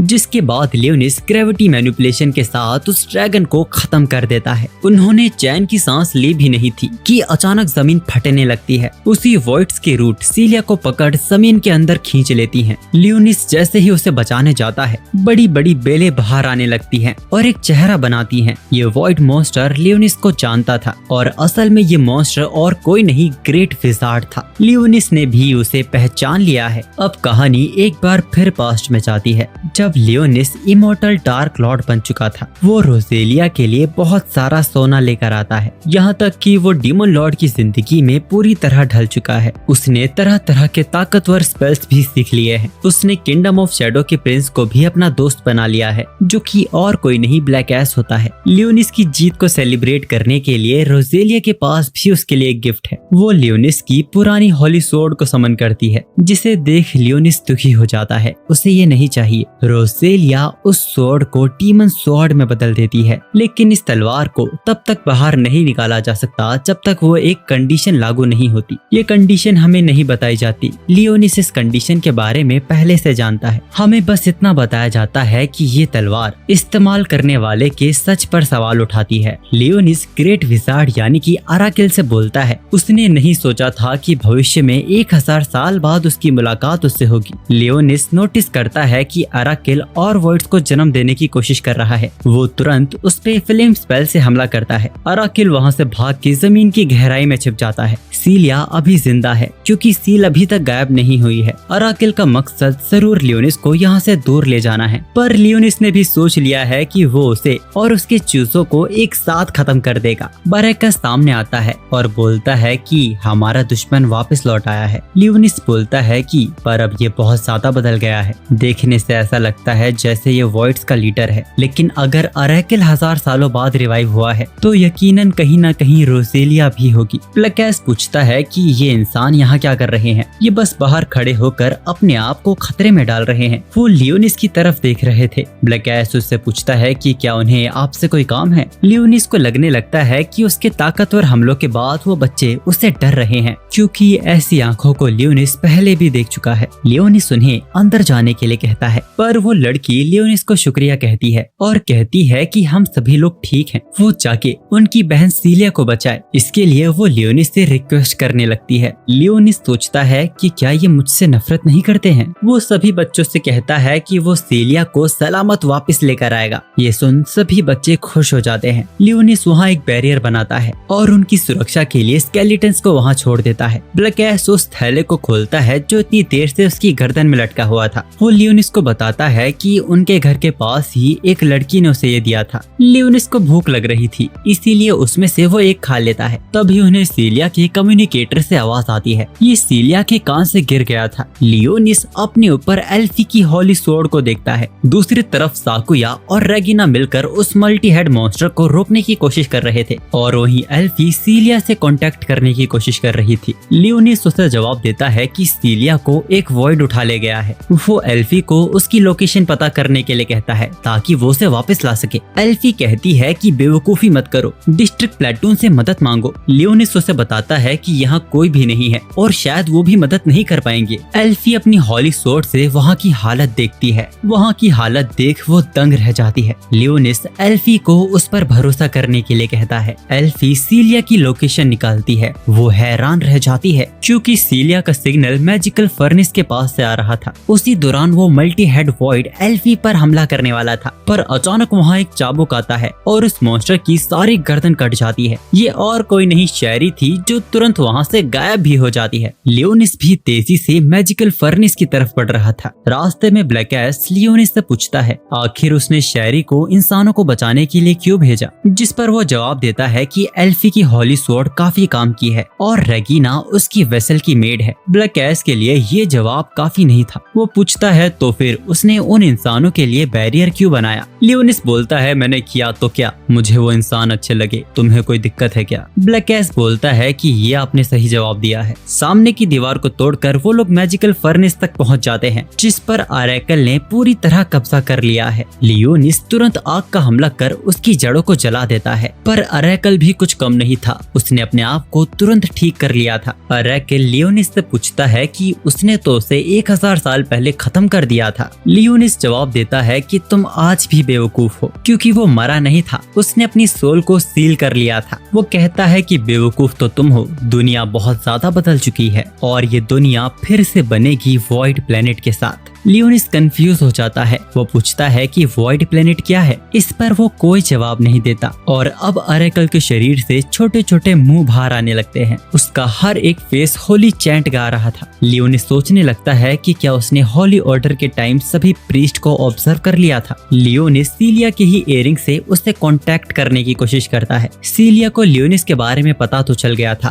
पर वो अपने आप को छुड़ा नहीं पा रही थी। लियोनिस और ब्लैक एश उसकी जड़ों से बचकर उस पर हमला करते हैं, लेकिन उनके कोई भी स्पेल का उस पर कोई गहरा असर नहीं हो रहा था। मैजिकल फर्नेस ने उसकी ताकत को और भी बढ़ा दिया है। अरेकल अपने मल्टीपल फेस के साथ एक ही बार में कई हमले करता है। उससे बचकर लियोनिस और ब्लैक एश एक साथ हमला करते हैं, पर ये हमला भी बेकार था। वहीं सीलिया अंदर अपनी एक अलग ही लड़ाई लड़ रही थी। ज्यादा जबरदस्ती करने की वजह से उसके शरीर के कई हिस्सों से खून निकलने लगता है। वो अपने आप पर ही सवाल उठा रही थी। होली स्वॉर्ड मिलने के बाद भी लोगों को उसे बचाना पड़ रहा है। वो नहीं चाहती कि लोग उसे बचाएं, वो लोगों को बचाना चाहती है। होली स्वॉर्ड हाथ पर होने पर भी वो कुछ नहीं कर पा रही थी। सीलिया की वैम्पायर्स होने की पावर जागने लगती है। उसके खून से छोटे छोटे ब्लेड निकलने लगते हैं जो कि उसकी रस्सियों को काट देते हैं। लियोनिस को भी सीलिया की लोकेशन के बारे में पता चल जाता है। वो सीलिया की तरफ कोई चीज छोड़ता है जो कि सीधा उसके सीने पे जाके लगती है, जिसके बाद सीलिया अपनी वैम्पायर्स की पावर को पूरी तरह अवेकन कर लेती है और अरेकल के शरीर को फाड़कर बाहर आने में कामयाब हो जाती है। लेकिन उसी वक्त ब्लैक एश को भी जाना पड़ता है अपने आप को रिकवर करने के लिए। अरेकल गुस्से में लियोनिस से पूछता है कि उसने अभी क्या किया। लियोनिस ने बस अपना थोड़ा सा मैजिकल ब्लड सीलिया को दिया है, जिस वजह से वो इतनी ज्यादा ताकतवर हो गई है। अब लियोनिस के करीब आते ही सीलिया नीचे गिरने लगती है, पर वो तो हमारा हीरो उसे गिरने से बचा लेता है। सीलिया उसी इयरिंग को निकालकर पूछती है जो लियोनिस ने उसकी तरफ मारा था कि क्या ये उसका खून है। अब तक अरेकल ने भी अपनी चोट को ठीक कर लिया था। अरेकल को लियोनिस पे बहुत ही ज्यादा गुस्सा आ रहा था। वो लियोनिस को खत्म करने के लिए लेवल 10 का स्पेल यूज करने लगता है। इस हमले में वो अपने साथ साथ इस पूरे शहर को जला देगा। अब इसको रोकने का बस एक ही तरीका है, इसको इस दुनिया से ही मिटा देना। लियोनिस सीलिया को उसके लिए टाइम निकालने के लिए कहता है। सीलिया अपना खून बहाकर ब्लेड्स को समन करती है जो कि अरेकल के टेंटिकल्स को काट देते हैं। हम देखते हैं कि लियोनिस डीमन स्वॉर्ड का इस्तेमाल करने वाला है। ब्लैक एश उसे याद दिलाता है कि उसको इसके नतीजे तो याद है ना। ये स्वॉर्ड भले ही डीमन स्वॉर्ड बन चुकी है, पर इसमें अभी भी होली स्वॉर्ड की इच्छा शक्ति है। इस स्वॉर्ड ने अपने आप को होली स्वॉर्ड से डीमन स्वॉर्ड में रोजेलिया की ब्लेसिंग्स को स्वीकार करके बदला है। पर ये तलवार अपनी मयान से तभी बाहर निकलेगी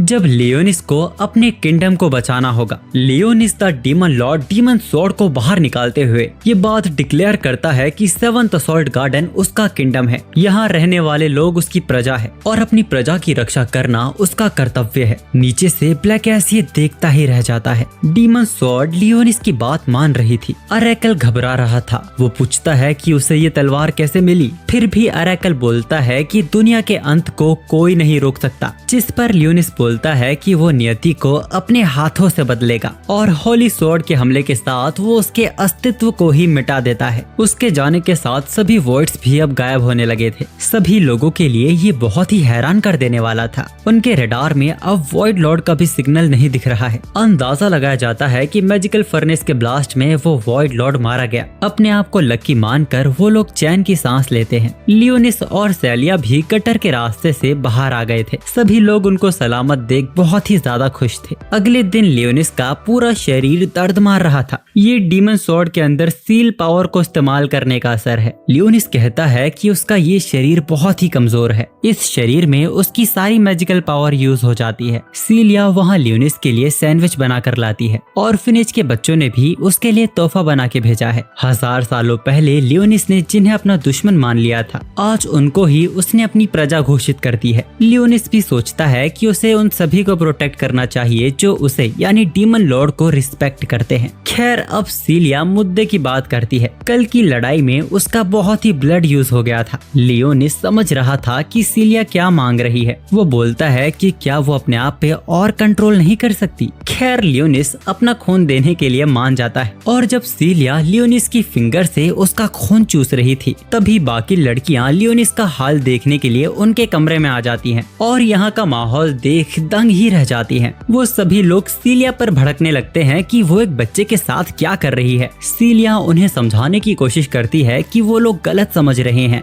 अब कहीं दूर हम एक बहुत बड़ी वॉरशिप को देखते हैं जिसमें शायद कैपिटल की प्रिंसेस बैठी हुई हैं। वो लोग 7th असॉल्ट गार्डन की तरफ ही जा रहे हैं उन हॉली स्वॉर्ड्समैन को सम्मान देने के लिए जिन्होंने 7th असॉल्ट गार्डन को बचाया है। कल की लड़ाई में शहर को बहुत नुकसान पहुंचा है लेकिन शहर को वापस पहले जैसा करने में काम भी जोरों शोरों से चल रहा है। मैजिकल फर्नेस को भी बहुत नुकसान पहुंचा था, इसीलिए फिलहाल एनर्जी सोलर प्लेट से बनाई जा रही है। लियोनिस ने इस जगह को अपना किंगडम तो घोषित कर दिया है लेकिन वो अभी भी इसके बारे में ज्यादा कुछ नहीं जानता, इसीलिए वो यहाँ के इतिहास को जानने के लिए लाइब्रेरी जाता है कुछ किताबें पढ़ने के लिए। लेकिन यहाँ लियोनिस का आईडी कार्ड काम नहीं करता। वहीं पास में ही बैठा हुआ उल्लू बोलता है कि उसे एडमिनिस्ट्रेशन से परमिशन लेनी होगी। लियोनिस देखता है कि ये तो एक स्पिरिट है और ये 1000 सालों के बाद भी आज भी जिंदा है। खैर जब लियोनिस इस झंझट में उस उल्लू के साथ फंस ही गया था तभी रेजिना पीछे से आकर लियोनिस की आंखों को बंद कर देती है और उसे छेड़ने लगती है। रेजिना उससे पूछती है कि वो यहाँ क्या कर रहा है, यहाँ कोई गंदी किताबें नहीं है। लियोनिस कहता है कि उसे पता है, वो यहाँ एंशिएंट स्क्रिप्चर्स को पढ़ने के लिए आया है। शायद इसके इतिहास के बारे में जानकर उसकी याददाश्त वापस आने में कुछ मदद हो सके। लियोनिस ने कहानी की शुरुआत से ही इन लोगों को बताया हुआ है कि उसने अपनी याददाश्त को खो दिया है। रेजिना को बुरा लगता है और वो लियोनिस की मदद करती है पर वो उल्लू तो रेजिना को भी घुसने नहीं दे रहा था। पर फिर रेजिना उस उल्लू के साथ कुछ करती है और वो उल्लू उन्हें जाने देता है। लियोनिस उससे पूछता है कि क्या वो स्पिरिट्स को कंट्रोल कर सकती है, जिस पर रेजिना कहती है कि हाँ उसका ये एक छोटा सा टैलेंट है और वो उसे इस बात को सीक्रेट रखने के लिए कहती है। असल में रेजिना स्पिरिट्स को बना भी सकती है। लियोनिस उससे पूछता है कि तो असली स्पिरिट का क्या हुआ। रेजिना को सुनने को मिला था कि वो वॉइड्स के हमले में गायब हो गया था, इसीलिए रेजिना को ये आर्टिफिशियल स्पिरिट बनानी पड़ी। वो असली स्पिरिट शायद अभी एंशिएंट फॉरेस्ट में रह रहा होगा।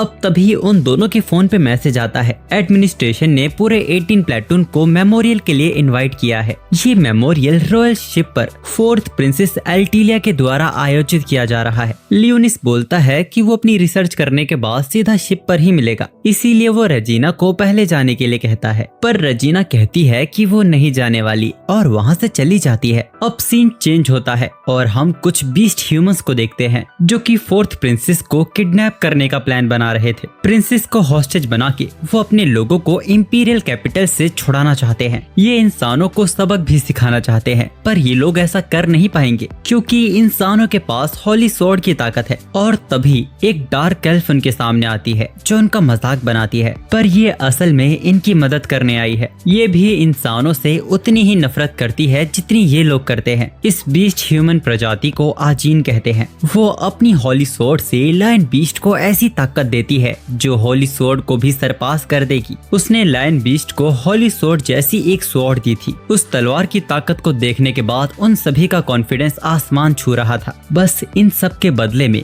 उस एल्फ को उन सबसे बस एक चीज चाहिए थी, उसे जिंदा हॉली स्वॉर्ड्समैन चाहिए थे ताकि वो अपनी गॉडेस के सामने उन्हें सैक्रिफाइस कर सके। वैसे दूसरी तरफ लियोनिस मेमोरियल को अटेंड करने के लिए उस शिप तक पहुंच चुका है पर वहां जाने से पहले वो सीलिया के लिए गिफ्ट खरीदने का सोचता है क्योंकि उसने उसके साथ लंच पे न जाकर उसे गुस्सा दिला दिया था। सबसे पहले वो एक शॉप पर जाकर एक बैंगल को उठाता है। दुकानदार उसकी तारीफ करता है कि उसकी कमाल की नजर है क्योंकि इस बैंगल को एक एल्फ ने बनाया है। लियोनिस हैरान होता है और पूछता है कि क्या एल्फ्स अभी भी होते हैं। पहले तो वो दुकानदार हैरान होता है कि ये बच्चा क्या सवाल कर रहा है पर फिर वो लियोनिस को आजिन जोन के बारे में बताता है जहाँ एल्फ्स भी रहती हैं और कई तरह के बीस्ट ह्यूमंस का वो इलाका है। हम देखते हैं कि प्रिंसेस को देखने वहाँ बहुत भीड़ इकट्ठा हुई है लेकिन शायद प्रिंसेस की आंखें किसी और को ही ढूंढ रही थी। हम रेजिना को देखते हैं जो कि बहुत दूर से प्रिंसेस को देख रही थी। सीलिया और बाकी सब लियोनिस को बाहर ही मिल जाते हैं। लियोनिस सीलिया को कैट लॉकेट देता है जो उसने उसके लिए खरीदा है। ये देख सीलिया बहुत ही ज्यादा इमोशनल हो जाती है। लियोनिस भी कहता है कि ये कुछ ज्यादा ही ड्रामा नहीं कर रही है। खैर अब वो लियोनिस से गुस्सा तो नहीं लग रही है।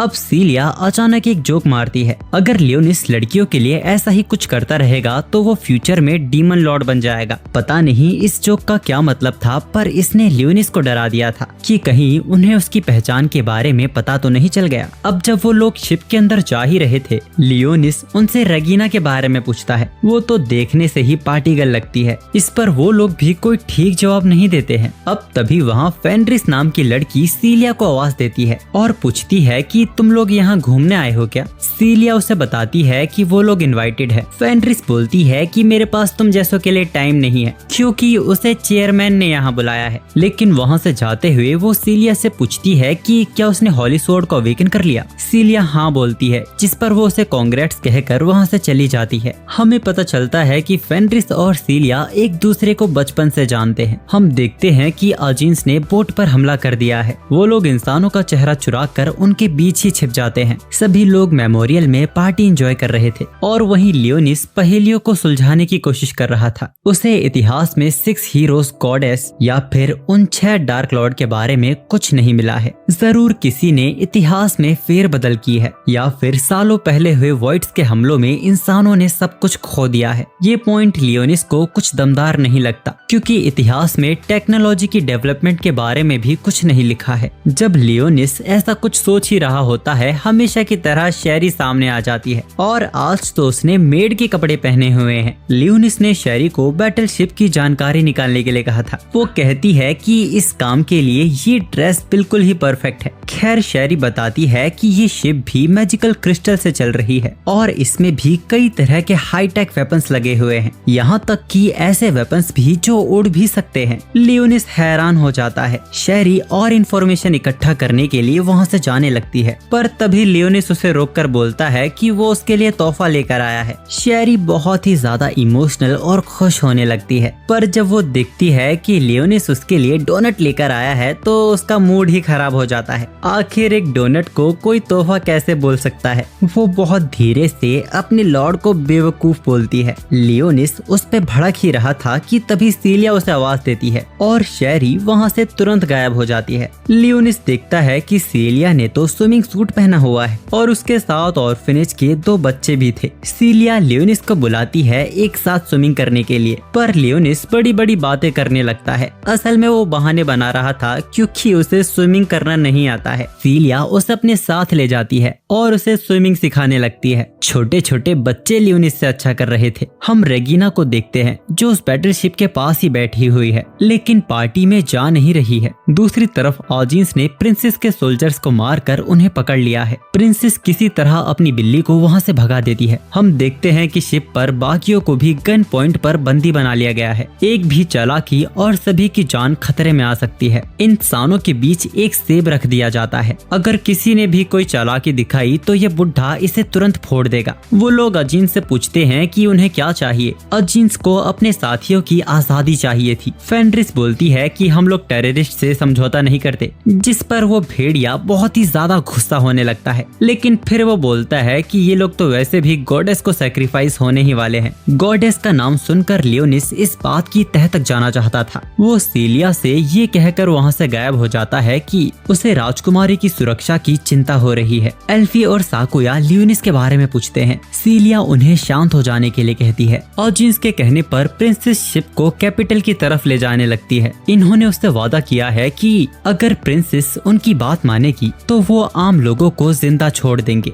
हमें पता चलता है कि प्रिंसेस भी स्पिरिट्स को कंट्रोल और उन्हें बना सकती हैं। अचानक प्रिंसेस को फील होता है कि उनके रास्ते में बहुत सारे वॉइड्स आ रहे हैं। लायन बीस्ट शिप को घुमाने के लिए कहता है, लेकिन वो डार्क एल्फ सीधा चलने के लिए कहती है। उसका इनके मकसद से कोई मतलब नहीं है। लायन बीस्ट समझ जाता है कि उन्हें धोखा दिया जा रहा है। वो उस डार्क एल्फ को मारने के लिए उसी की ही दी तलवार निकाल लेता है और वो तलवार लायन बीस्ट को ही पूरी तरह जला देती है। चीता भी ये देख डर जाता है और उसकी सारी बातें मानने लगता है। बैटल शिप रस्सियों को तोड़कर जबरदस्ती आगे बढ़ने लगती है। रेजिना भी ये सब देख रही थी और तभी उसके पास प्रिंसेस की वही बिल्ली आती है। उसको छूते ही उसे पता चल गया था कि सब लोग बहुत मुश्किल में हैं। रेजिना उस बिल्ली को पकड़ शिप पर चढ़ने के लिए कूद जाती है। लियोनिस जब शिप पर घूमते हुए कोई रास्ता सोच ही रहा था, तभी वो रेगिना से टकरा जाता है और वो उसे बताती है कि उसकी छोटी बहन खतरे में है, यानी कि असल में फोर्थ प्रिंसेस रेगिना की छोटी बहन है। ये बात है तब की जब आसमान में लाल तारा चमक रहा था। उस तारे को स्कारलेट कैलेमिटी कहा जाता है। एक अपशगुन रात और उसी रात रेगिना का महल में जन्म हुआ था। रॉयल फैमिली उस बच्चे को नहीं चाहती थी। नियमों के हिसाब से उस बच्चे को मार दिया जाने वाला था। ड्यूक क्रिस्टेलिया को इसके बारे में पता चला और वो किंग से उस बच्ची को न मारने की विनती करने लगे। इसके बाद किंग को ये बताया गया कि उस बच्ची को जंगल में छोड़ दिया गया, पर ड्यूक क्रिस्टेलिया के एक बेटे लॉर्ड एडवर्ड ने उसकी जिम्मेदारी उठाई और उस बच्ची को अपने घर ले गए। लॉर्ड एडवर्ड और उनकी वाइफ को हाल फिलहाल में ही उनकी खुद की बच्ची हुई थी। उन्होंने घोषणा की कि उनको 2 बच्चे हुए हैं। जब वो लड़की बड़ी हुई तो अपनी आइडेंटिटी छिपाने के लिए वो अपनी ट्विन सिस्टर की मेड बन गई। असल में रेगिना कैपिटल की 4th प्रिंसेस है जिसे ठुकरा दिया गया था और ये सच सिर्फ 18 प्लेटून जानता है। इसीलिए तब उन्होंने रेगिना को शिप पर आने के लिए फोर्स भी नहीं किया था। रेगिना ये सोचकर आई थी कि वो अपनी बहन को दूर से देख पाएगी, पर बाहर उसे उसकी बहन की ये स्पिरिट मिल गई। एक जादूगर की तरह रॉयल फैमिली स्पिरिट्स को कंट्रोल कर सकती है। ये बिल्ली स्पिरिट्स का सोर्स है और इससे इस शिप को भी चलाया जा सकता है, पर प्रिंसेस तो इस बिल्ली से बहुत ही दूर है और फिर भी शिप चल रही है। मतलब जाहिर था कि प्रिंसेस के साथ कुछ तो हुआ है। लियोनिस उसे आजिन गैंग के हमले के बारे में बताता है। जैसे उन्होंने बाकियों को बंदी बना लिया है, प्रिंसेस को भी उन्होंने हॉस्टेज बना लिया होगा। लियोनिस कहता है कि मिस सीलिया और बाकी सब वहाँ संभाल लेंगे, हमें प्रिंसेस को जाके बचाना चाहिए। बिल्ली उन्हें प्रिंसेस तक पहुँचने का रास्ता दिखाती है।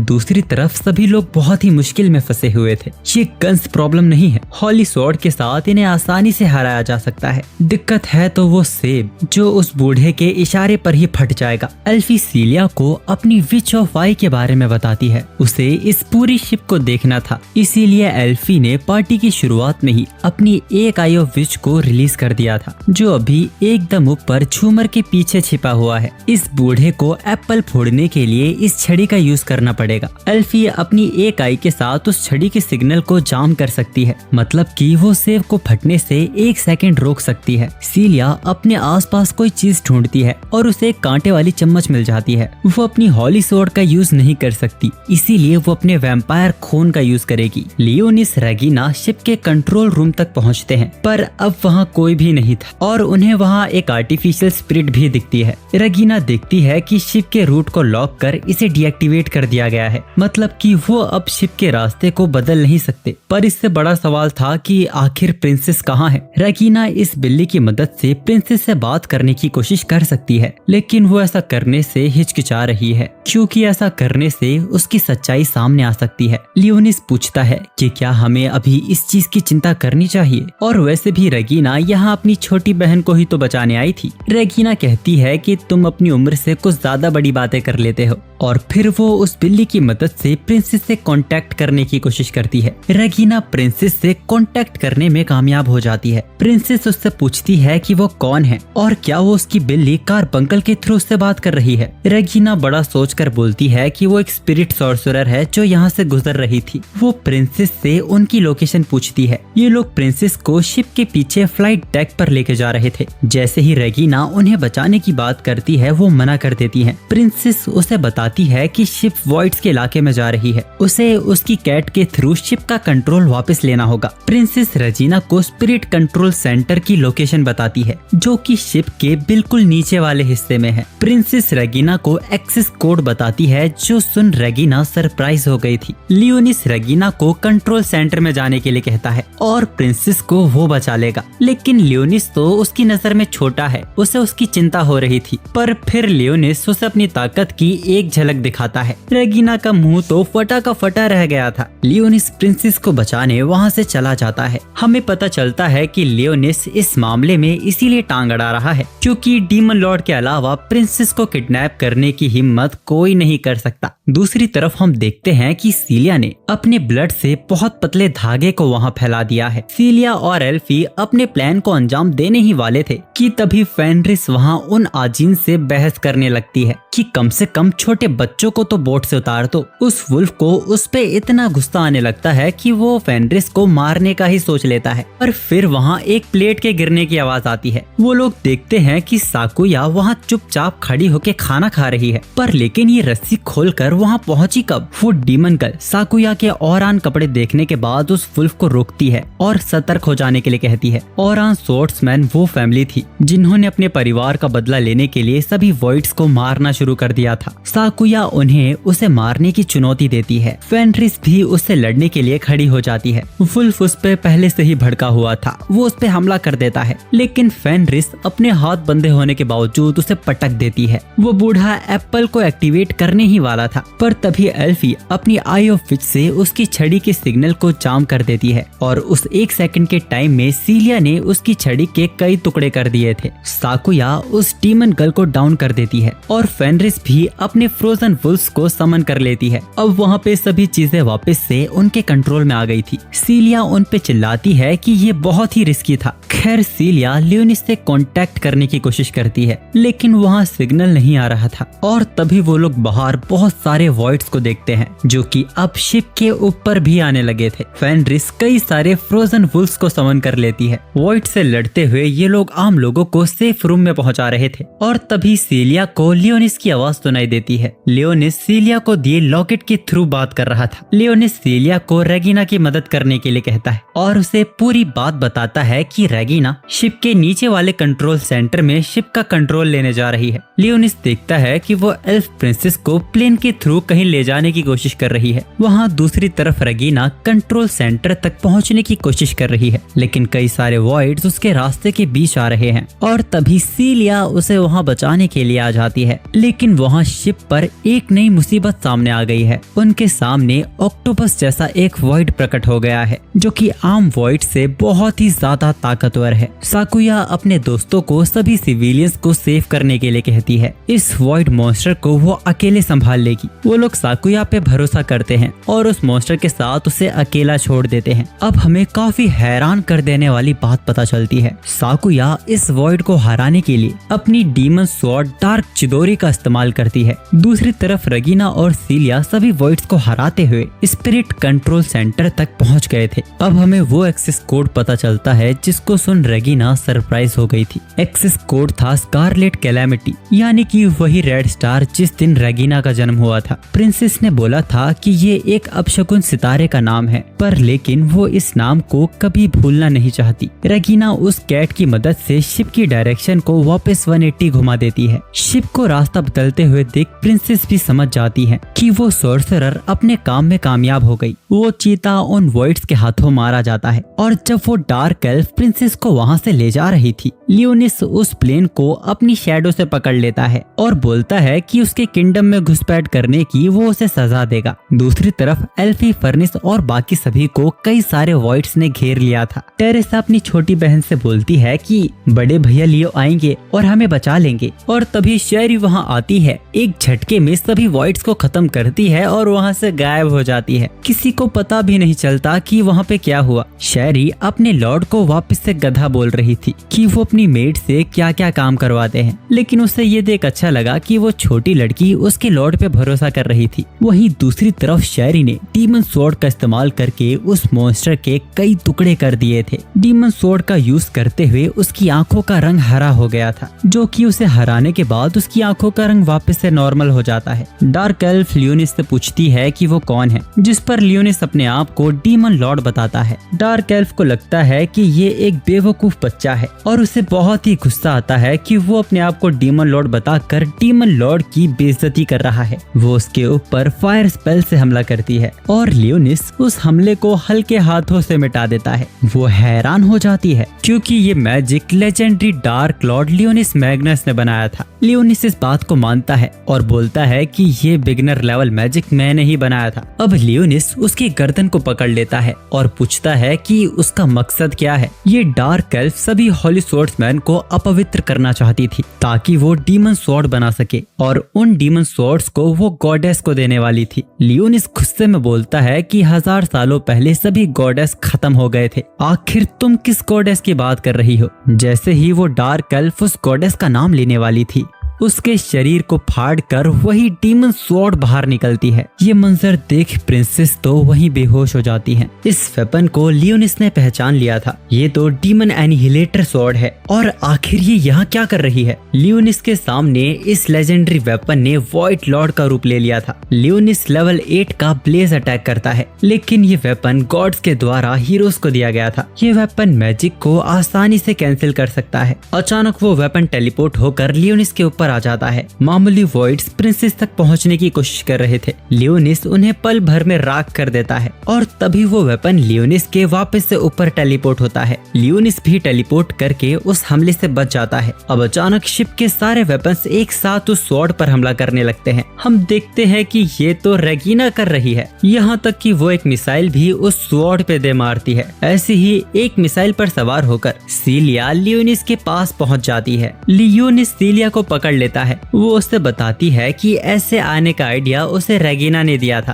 खैर लियोनिस सीलिया को उसके लिए टाइम निकालने के लिए कहता है। अपने वैम्पायर ब्लड के साथ सीलिया सभी वॉइड्स को संभाल लेती है और लियोनिस वापस से डीमन स्वॉर्ड का इस्तेमाल करने जा रहा था। डीमन स्वॉर्ड के एक ही हमले में वो स्वॉर्ड पूरी तरह गायब हो जाती है। अब सीन कट होता है और अब चीजें पहले की तरह नॉर्मल हो गई थी। प्रिंसेस सभी स्वॉर्ड्समैन को उनकी बहादुरी के लिए उन्हें सम्मान देती है, लेकिन उन्हें याद है कि उन्होंने एक यंग स्वॉर्ड्समैन को भी देखा था। वो यहाँ हमारे छोटू लियोनिस की बात कर रही थी। सीलिया उन्हें बताती है कि उसकी हालत बड़ी खराब है, इसीलिए वो यहाँ नहीं आ पाया। अब प्रिंसेस उनसे उस स्पिरिट सॉर्सरर के बारे में पूछती है जिसने शिप का कंट्रोल वापस लिया था। प्रिंसेस उसे पर्सनली थैंक्स कहना चाहती थी। सीलिया बहाना बनाती है कि उसे बहुत जरूरी काम आ गया था, इसीलिए वो यहाँ नहीं आ पाई। ये सुन प्रिंसेस को बुरा लगता है, पर सीलिया उनको बताती है कि उसने उनके लिए एक मैसेज भेजा है। उन्हें इस बात की बहुत खुशी है कि प्रिंसेस बिल्कुल ठीक है और वो उनके फ्यूचर में मिलने वाली खुशियों की दुआ करेंगी। ये सुन प्रिंसेस को अच्छा लगता है। दूसरी तरफ हम लियोनिस को देखते हैं जिसका पूरा शरीर दर्द मार रहा है और तभी रेगिना उसके पास उसके लिए बढ़िया नाश्ता बना कर लाती है और वो ये नाश्ता उसे खुद खिलाने की बात करती है। लियोनिस बोलता है कि वो अपने हाथों से खुद खा सकता है। वो उससे पूछता है कि क्या उसे अपनी बहन से मिलना नहीं चाहिए। वो कहती है कि सब ठीक है। वो अपनी बहन से थोड़ी देर बात कर पाई, इसकी उसे बहुत ज्यादा खुशी है। इसके लिए वो लियोनिस को थैंक्स कहती है और उसके गाल पर उसे एक प्यारी सी पप्पी देती है। ये उसके थैंक्स करने का तरीका है। दूसरी तरफ हम देखते हैं कि कैपिटल के सोल्जर्स, जिनका प्रिंसेस के किडनैप होने में कोई हाथ नहीं था, इससे पहले वो इस जगह से दूर भाग पाते, सोल्जर्स उन्हें पकड़ लेते हैं। लेकिन तभी वहाँ एक ईविल साउंड चारों तरफ गूंजने लगती है। उसने इंसानों को पत्थर बना दिया था। वो ईविल इन आजिन्स के सामने आता है और इन्हें झुकने के लिए कहता है। अचानक उनका शरीर उस ईविल के सामने जबरदस्ती झुक गया था। ये ईविल अपने आप को जोर वार्डिस, अपने आप को डार्क लॉर्ड बताता है और उनसे कहता है कि अगर वो उसके गुलाम बन जाए तो वो उनकी रक्षा करेगा। इस वक्त इन आजिन्स के पास भी कोई रास्ता नहीं था। एक तरफ खाई थी तो दूसरी तरफ कुआं। वो इस डार्क लॉर्ड के गुलाम बनने के लिए तैयार हो जाते हैं और फिर डार्क लॉर्ड अपने मैजिक से उनके लिए अंडरग्राउंड बाहर निकलने का रास्ता बना देता है। इंसानों की आंखें इस रास्ते को कभी नहीं देख पाएंगी, इसीलिए तब तक ये लोग इस जगह पे आराम से छिप सकते हैं। जंग के लिए डार्क लॉर्ड इन्हें अपने पंजों को तैयार करने के लिए कहता है, लेकिन तभी उन सभी के सामने डार्क लॉर्ड का फोन रिंग करने लगता है। फोन के पीछे सीलिया थी जो कि डांट रही थी, क्योंकि ये लंबू डार्क लॉर्ड और कोई नहीं हमारा छोटू लियोनिस है। लियोनिस उन सभी के सामने एक डरावनी हंसी हंसकर वहां से भाग जाता है। इससे कुछ देर पहले हम सीलिया को देखते हैं जिसके घर के आसपास आजकल काफी ज्यादा कौवे इकट्ठा होने लगे हैं, क्योंकि सीलिया अब एक वैम्पायर है और इसके बारे में लियोनिस ने उसे आगाह भी किया था। सीलिया लियोनिस को उठाने उसके कमरे में जाती है, पर वो वहाँ एक अनजान मेड को देखती है। सीलिया हैरान थी, वो अपनी आंखों को मसलती है और तब तक शेरी उसकी आंखों से गायब हो जाती है। खैर उसे यहाँ लियोनिस भी नहीं दिखता और वो उसे तभी कॉल लगा देती है जब वो वहाँ आजीन्स को हैंडल कर रहा था। लियोनिस तुरंत वापस आ जाता है और सोचता है कि उसकी ये ज्यादा ओवर प्रोटेक्टिव सर्वेंट ऐसे तो ये उसकी इमेज की धज्जियां ही उड़ा देगी। खैर उसके प्लान के अकॉर्डिंग उसने आजीन्स को इकट्ठा कर लिया है, जो कि उसकी डीमन आर्मी बनने की एक नई शुरुआत होगी। ये सब सोचते हुए लियोनिस दरवाजा खोल देता है और उस वक्त सीलिया कपड़े बदल रही थी और तभी रेगिना भी वहाँ आ जाती है और उन दोनों को इस हालत में देख लेती है और वो दोनों ही उस पे फट जाते हैं कि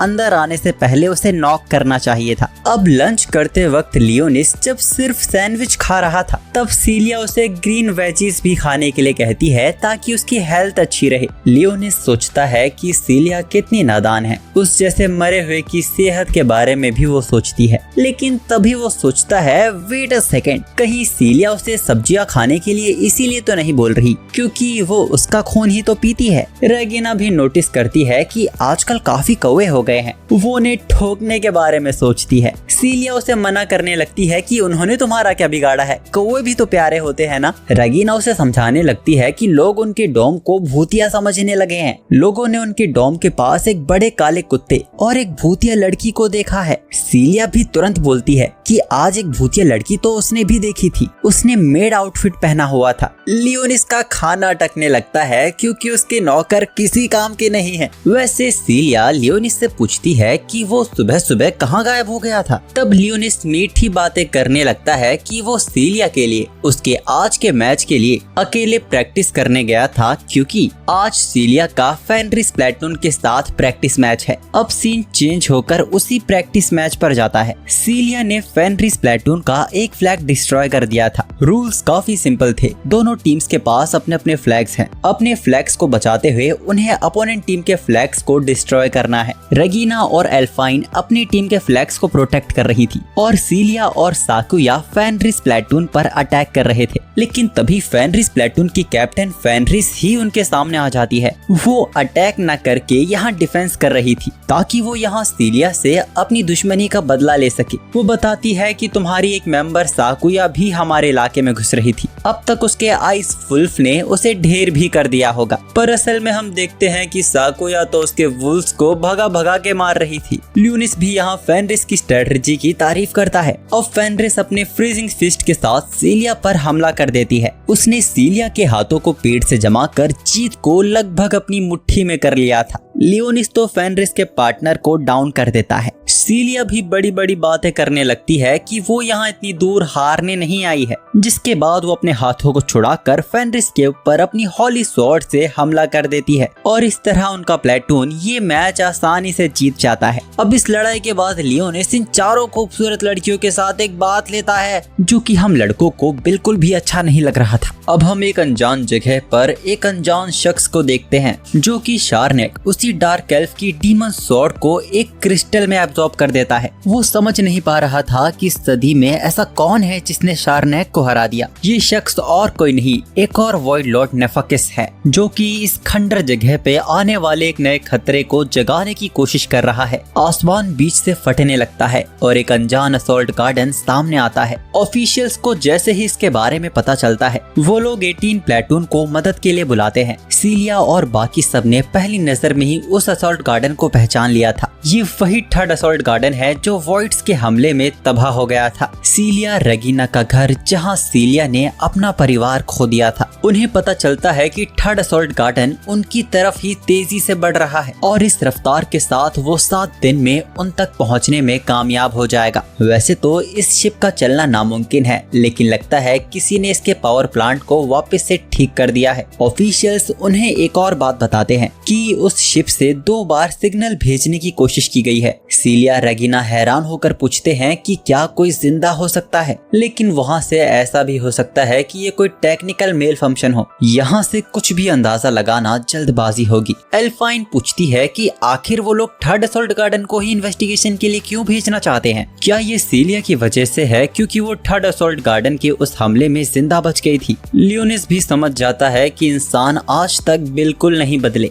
वो अभी भी एक हीरो की तलाश में है। खैर 18 प्लेटून इस मिशन पर जाने के लिए तैयार हो जाता है, लेकिन सीलिया को लियोनिस की चिंता हो रही थी। लियोनिस भी साथ चलने के लिए कहता है, वो भी तो 18 प्लेटून का हिस्सा है। निकलने से पहले लियोनिस 7th असॉल्ट गार्डन यानी कि उसके किंगडम की सुरक्षा वो ब्लैकएस के भरोसे छोड़ देता है और शेरी को वो अपने साथ चलने के लिए कहता है। लियोनिस नोटिस करता है कि ब्लैकएस ने तो अपने गले में पट्टा बांध लिया है, जो कि और किसी ने नहीं, साकुया ने उसे बांधा था। ब्लैकएस इसका फायदा भी बताता है कि इसके साथ कोई भी उसे आवारा कुत्ता नहीं समझेगा। अब सफर के दौरान रेगिना और सीलिया आपस में बहस करने लगती हैं। वो दोनों ही लियोनिस को अपने पैरों पर सुलाना चाहती थी। लियोनिस मना कर देता है कि वो बिल्कुल ठीक, लेकिन रेगिना उसके कान साफ करने को कहती है और जबरदस्ती उसको अपने पैरों पर लेटा लेती है। इससे तो लियोनिस को भी अच्छा लगने लगता है और वो सो जाता है। उसे सपने में उसकी और रोजेलिया की बातें याद आती हैं। रोजेलिया उसे बताती है कि उसके जाने का वक्त करीब आ रहा है। डीमन लॉर्ड लियोनिस उससे बोलता है कि उसे ऐसे मजाक पसंद नहीं है, लेकिन ये सच था।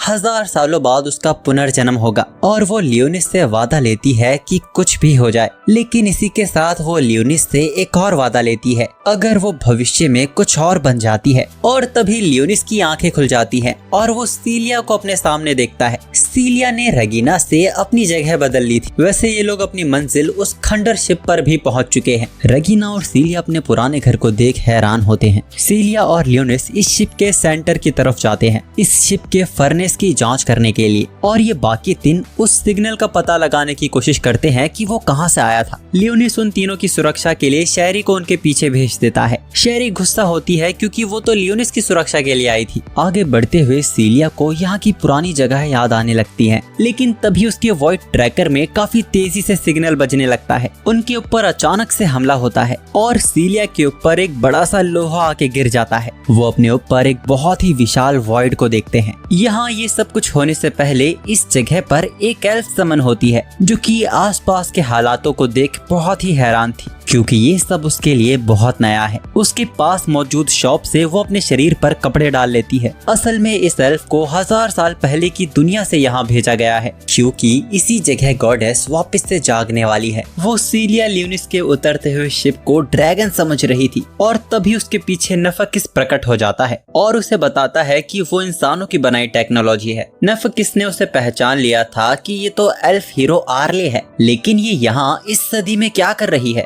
आर्ले उससे पूछती है कि क्या वो भी 1000 साल पहले की दुनिया से आया है। नफकिस समझ जाता है कि आर्ले यहाँ उसकी गॉडेस वेसल को तबाह करने आई है, क्योंकि आर्ले के हाथों में क्लोजेक्स है, जो कि तबाही की डीमन स्वॉर्ड है। आर्ले तुरंत उस पर हमला कर देती है, पर वो तो बस एक छलावा था। और फिर आर्ले के सामने भी बहुत बड़ा वॉइड प्रकट हो जाता है। दूसरी तरफ वॉइड के हमले से बचाने के लिए लियोनिस सीलिया को जमीन के नीचे टेलीपोर्ट कर देता है। लियोनिस हैरान था कि इस वॉइड के पास हॉली प्रोटेक्शन है, जिससे लियोनिस के मामूली हमले उसके ऊपर बेअसर है। वहाँ एल्फाइन को भी पता चल गया था कि सीलिया के पीछे छोड़ी उसकी आई ऑफ विच गायब हो गई है, और वहाँ दूसरी तरफ लियोनिस पूरी तरह क्रेजी हो गया था। वो उस मामूली से वॉइड के ऊपर तगड़े तगड़े हमले कर उसको पूरी तरह तबाह कर देता है। अब लियोनिस सीलिया को जाकर दिखता है, उसके पैरों में चोट आई थी। हालांकि उसकी वैम्पायर्स पावर उसको ठीक कर देंगी, लेकिन इसमें भी टाइम लगेगा। लियोनिस सोच ही रहा था कि वॉइड्स का हमला वापस से हो सकता है, और तभी ही वो सीलिया के पीछे काफी लोगों को देखता है। सीलिया लियोनिस को रोक लेती है, क्योंकि उसका वॉइड ट्रैकर इन पर रिएक्ट नहीं कर रहा था। सीलिया उनमें से एक की चेस्ट पर ड्यूक साइन को पहचान लेती है। असल में ये सीलिया के नाइट्स थे जो उसके फादर के अंडर काम करते थे। अपने पछतावे की वजह से ये लोग स्पिरिट बनकर यहाँ भटक रहे हैं। लियोनिस के टाइम में तो स्पिरिट्स का होना आम था, लेकिन इस सदी में लियोनिस ये सब पहली बार देख रहा है। हमें पता चलता है कि वो अननोन सिग्नल भी इन्होंने ही भेजा था, क्योंकि थर्ड असॉल्ट गार्डन पर हुई वो वॉइड के खिलाफ जंग वापस से अपने आप को दोहराने वाली है। 7th असॉल्ट असॉल्ट गार्डन के ऊपर भी वॉइड्स का झुंड हमला करने वाला है और वो उन्हें नए वॉइड लॉर्ड के बारे में भी बताते हैं और शायद उसी वॉइड लॉर्ड की वजह से ये लोग इनके सामने आ पाए हैं। लियोनिस सोचता है कि ऐसा होना नामुमकिन तो नहीं है, पर फिर अरेकल के वक्त ऐसा क्यों नहीं हुआ था। नेफेकिस ने इनके मैजिक फर्नेस पर कब्जा कर लिया है और वो अपने मकसद के लिए उससे ताकत इकट्ठा कर रहा है। लेकिन ये लोग 7th असॉल्ट गार्डन को अपनी बात प्रूफ करेंगे कैसे? ऐसा तो नहीं कह सकते ना कि भूतों ने हमें बताया है। सीलिया भी अभी चलने की हालत में नहीं है। कुछ करने से पहले इन्हें कोई सेफ जगह आराम करने के लिए ढूंढनी होगी। तब वो स्पिरिट उन्हें मेंशन ले जाने की बात करते हैं और इनके पास इनको ले जाने के लिए कार भी मौजूद थी। लेकिन रफ्तार के मामले में लियोनिस को इन पे भरोसा नहीं था। वो अपने शाही घोड़ों को बाहर निकाल लेता है, जिसके बाद वो तेजी से मेंशन की तरफ बढ़ने लगते हैं। दूसरी तरफ वो तीनों भी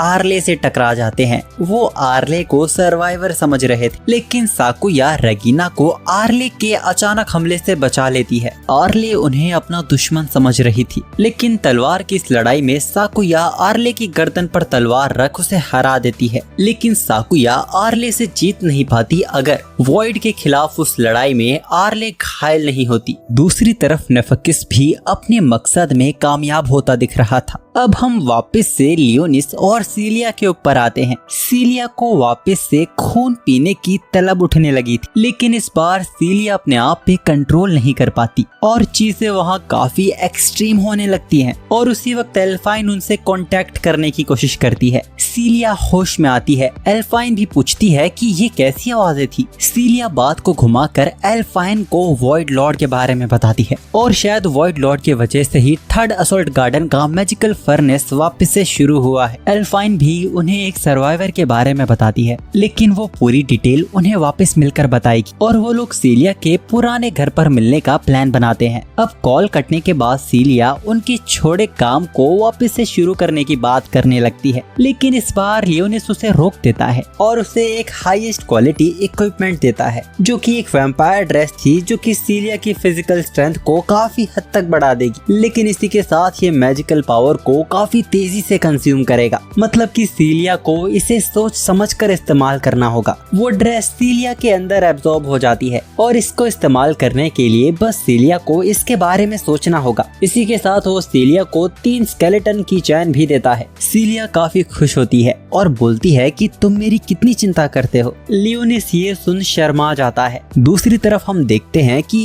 इन्होंने आर्ले के जख्मों पर मरहम पट्टी कर दी है और आर्ले को लगा था कि ये लोग वॉइड्स हैं, इसीलिए उसने इन पे हमला किया था। लेकिन एल्फाइन को अपनी रिसर्च से ये बात पता चलती है कि आर्ले का तो 3rd असॉल्ट गार्डन के डाटाबेस में कोई नाम नहीं है। एल्फाइन आर्ले से पूछती है कि आखिर वो कहाँ से आई है। आर्ले भी कहती है कि ये सवाल तो मुझे तुमसे करना चाहिए। एल्फाइन उसे बता देती है कि वो लोग सर्वे टीम से हैं, 7th असॉल्ट गार्डन से। उनकी ये शिप 6 साल पहले तबाह हो गई थी, अब ये अचानक से एक्टिवेट हो गई है। आर्ले रियलाइज करती है कि इंसानों ने अपने आप को जिंदा रखने का तरीका ढूंढ लिया है। आर्ले एल्फाइन को बताती है कि वो अपना काम करने आई है, जो काम उसे सौंपा गया है। उसे गॉडेस वेसल को इस सदी में आने से रोकना है, लेकिन इन्हें गॉडेस वेसल के बारे में नहीं पता था। आर्ले रियलाइज करती है कि इतिहास को मिटा दिया गया है। आर्ले बात को यहीं छोड़ अपने काम के लिए वापस से खड़ी होकर यहाँ से जाने लगती है। वो लोग उसे रोकने की कोशिश करते हैं, लेकिन तभी आर्ले का पेट भी गुड़गुड़ करने लगता है। साकुया उसे अपनी फेवरेट स्वीट मोना का ऑफर करती है। ऊपर से इनके ऊपर शेरी नजर रख रही थी, जो हमें आर्ले का कच्चा छिट्टा बताने लगती है। आर्ले स्वॉर्ड एंड सडार्क की आखिरी स्टूडेंट है। इसने लियोनिस के कई जनरल्स को भी मार गिराया था, यहाँ तक कि इसने लियोनिस के महल में 3 बार घुसपैठ की है। आर्ले दी एल्विन हीरो, जो डार्क लॉर्ड की गर्दन उखाड़ देना चाहती है। दूसरी तरफ नेफेकिस को पता चलता है कि उसके वॉइड एंजल्स मारे जा चुके हैं। उसे यकीन नहीं होता इंसान ऐसा कर सकते हैं, इसीलिए वो तय करता है कि वो कचरा खुद साफ करेगा। दूसरी तरफ सीलिया अपने पुराने घर वापस पहुंच उसको पुरानी यादें वापस से हिट करने लगती हैं। मेंशन के अंदर लियोनिस को भी एक चेयर दिखती है, जिस पर बैठकर उसे अपने सिंहासन की याद आ गई थी। वो अपनी हड्डियों को पॉलिश करने लगता है, जैसे वो पहले किया करता था। दूसरी तरफ सीलिया अपने पिता के कमरे में आकर और भी इमोशनल हो जाती है। उसे वहाँ वो किताब मिलती है जिसकी कहानी उसके पिता उसे सुनाया करते थे। उसको देख सीलिया की आंखों से आंसू आना बंद ही नहीं होते। सीलिया को ऐसा देख वहाँ मौजूद स्पिरिट्स अपना कमाल दिखाती हैं और वहाँ वहाँ चारों तरफ एक इल्यूजन क्रिएट कर देते हैं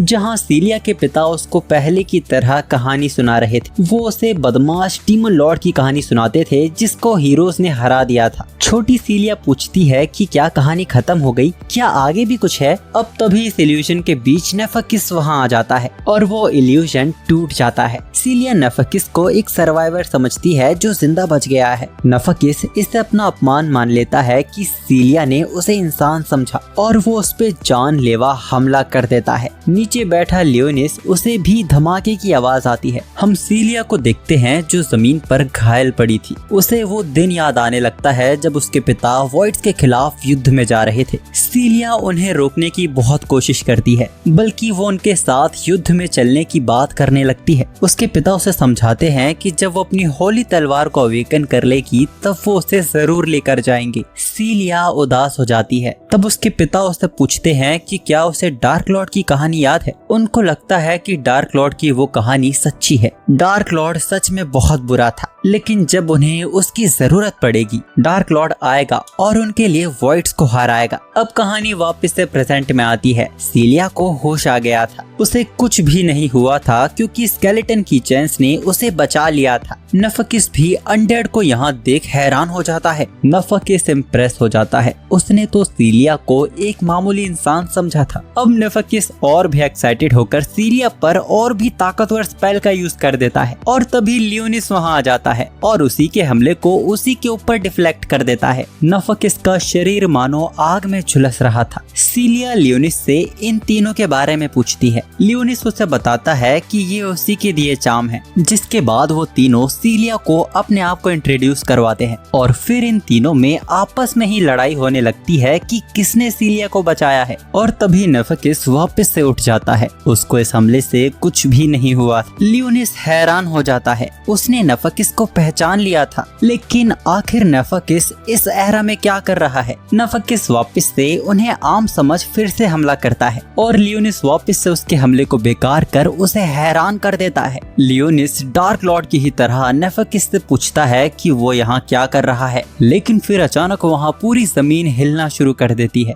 नेफेकिस वहाँ बहुत ही ज्यादा खुश होने लगता है। सेंट टियारिस के पवित्र खून और शरीर की वजह से नेफेकिस उसके शरीर को गॉडेस के वेसल के लिए यूज कर पाया। टियारिस भी शुरू के उन हीरोज में से थी जिसने कहानी की शुरुआत में लियोनिस के महल पर हमला किया था। अब नेफेकिस यहाँ से जाने लगता है क्योंकि यहाँ उसका काम खत्म हो गया है और लियोनिस भी उसे जाने से नहीं रोक पाता। लियोनिस ने नेफेकिस को आखिरी बार 1000 साल पहले देखा था। नेफेकिस डेविल एजरियल का वफादार साथी था और ये लोग 8 डार्क लॉर्ड्स की मीटिंग में भी आए थे। लेकिन नेफेकिस आखिर इस टाइमलाइन में क्या कर रहा है और सेंट गॉडेस का क्या मामला है, कहीं ये उसकी रोजेलिया से जुड़ा हुआ तो नहीं है। लियोनिस ऊपर की तरफ सीक्रेट ऑर्डर का सिंबल बनता हुआ देखता है। स्केलेटन लियोनिस को इस जगह को छोड़ने के लिए कहते हैं क्योंकि ये बिल्डिंग जल्द ही ढहने वाली थी। वो लोग एक विशाल चीज को मैजिकल फर्नेस से निकलता हुआ देखते हैं। वो स्पिरिट्स बताते हैं कि हम इसी वॉइड लॉर्ड की बात कर रहे थे। लियोनिस ने इसे पहचान लिया था जो कि 6 हीरोज में से एक थी। सीलिया के साथियों को भी वॉइड लॉर्ड के बारे में पता चल जाता है और वो लोग सीलिया से कांटेक्ट करने की कोशिश करने लगते हैं, लेकिन उसका जवाब नहीं आ रहा था। एमिली भी 7th असॉल्ट गार्डन को इमरजेंसी सिग्नल भेज देती है। उस विशाल वॉइड के साथ उसके मुकाबले छोटे वॉइड्स पूरी जगह फैलना शुरू कर देते हैं। दूसरी तरफ वो तीनों लड़कियां सोचती हैं कि यहाँ से निकलने का कोई रास्ता नहीं है। उन्हें यहाँ से निकलने के लिए वॉइड लॉर्ड को हराना ही होगा, लेकिन इससे पहले उन्हें सीलिया और लियोनिस तक पहुँचना होगा। एल्फाइन अपनी विच ऑफ आइज से व्हीकल्स को यहाँ ढूंढ सकती है, लेकिन इसके लिए इन दोनों को उसके लिए टाइम निकालना होगा। लेकिन ये वाले वॉइड्स बाकियों के मुकाबले बहुत ही अलग थे। इनका शरीर चोट खाने पर वापस ठीक हो जाता है। लियोनिस सभी को उनके सिर को निशाना बनाने के लिए कहता है। एल्फाइन ने भी वहाँ अपनी विच ऑफ आइज से इनकी कमजोरी का पता लगा लिया था। हीरो टेरिस मरे हुए को भी पुनः जीवित कर सकती थी, इसीलिए इन वॉइड्स के पास भी ऐसी ही सिमिलर एबिलिटीज है। लियोनिस सोचता है कि उसे इस विशाल वॉइड को यही खत्म करना होगा क्योंकि इसे रोका नहीं जा सकता। लियोनिस उसके ऊपर लेवल 10 का स्पेल यूज करता है, एक सूर्य जितना गर्म गोला जिसके करीब आने से ही उस वॉइड का शरीर पिघलना शुरू कर देता है। वहाँ खड़े ये जो नजारा देख रहे थे उन्हें यकीन नहीं हो रहा था, लेकिन उस लेवल 10 के स्पेल के बावजूद उस गॉडेस वॉइड का शरीर वापस से ठीक हो जाता है,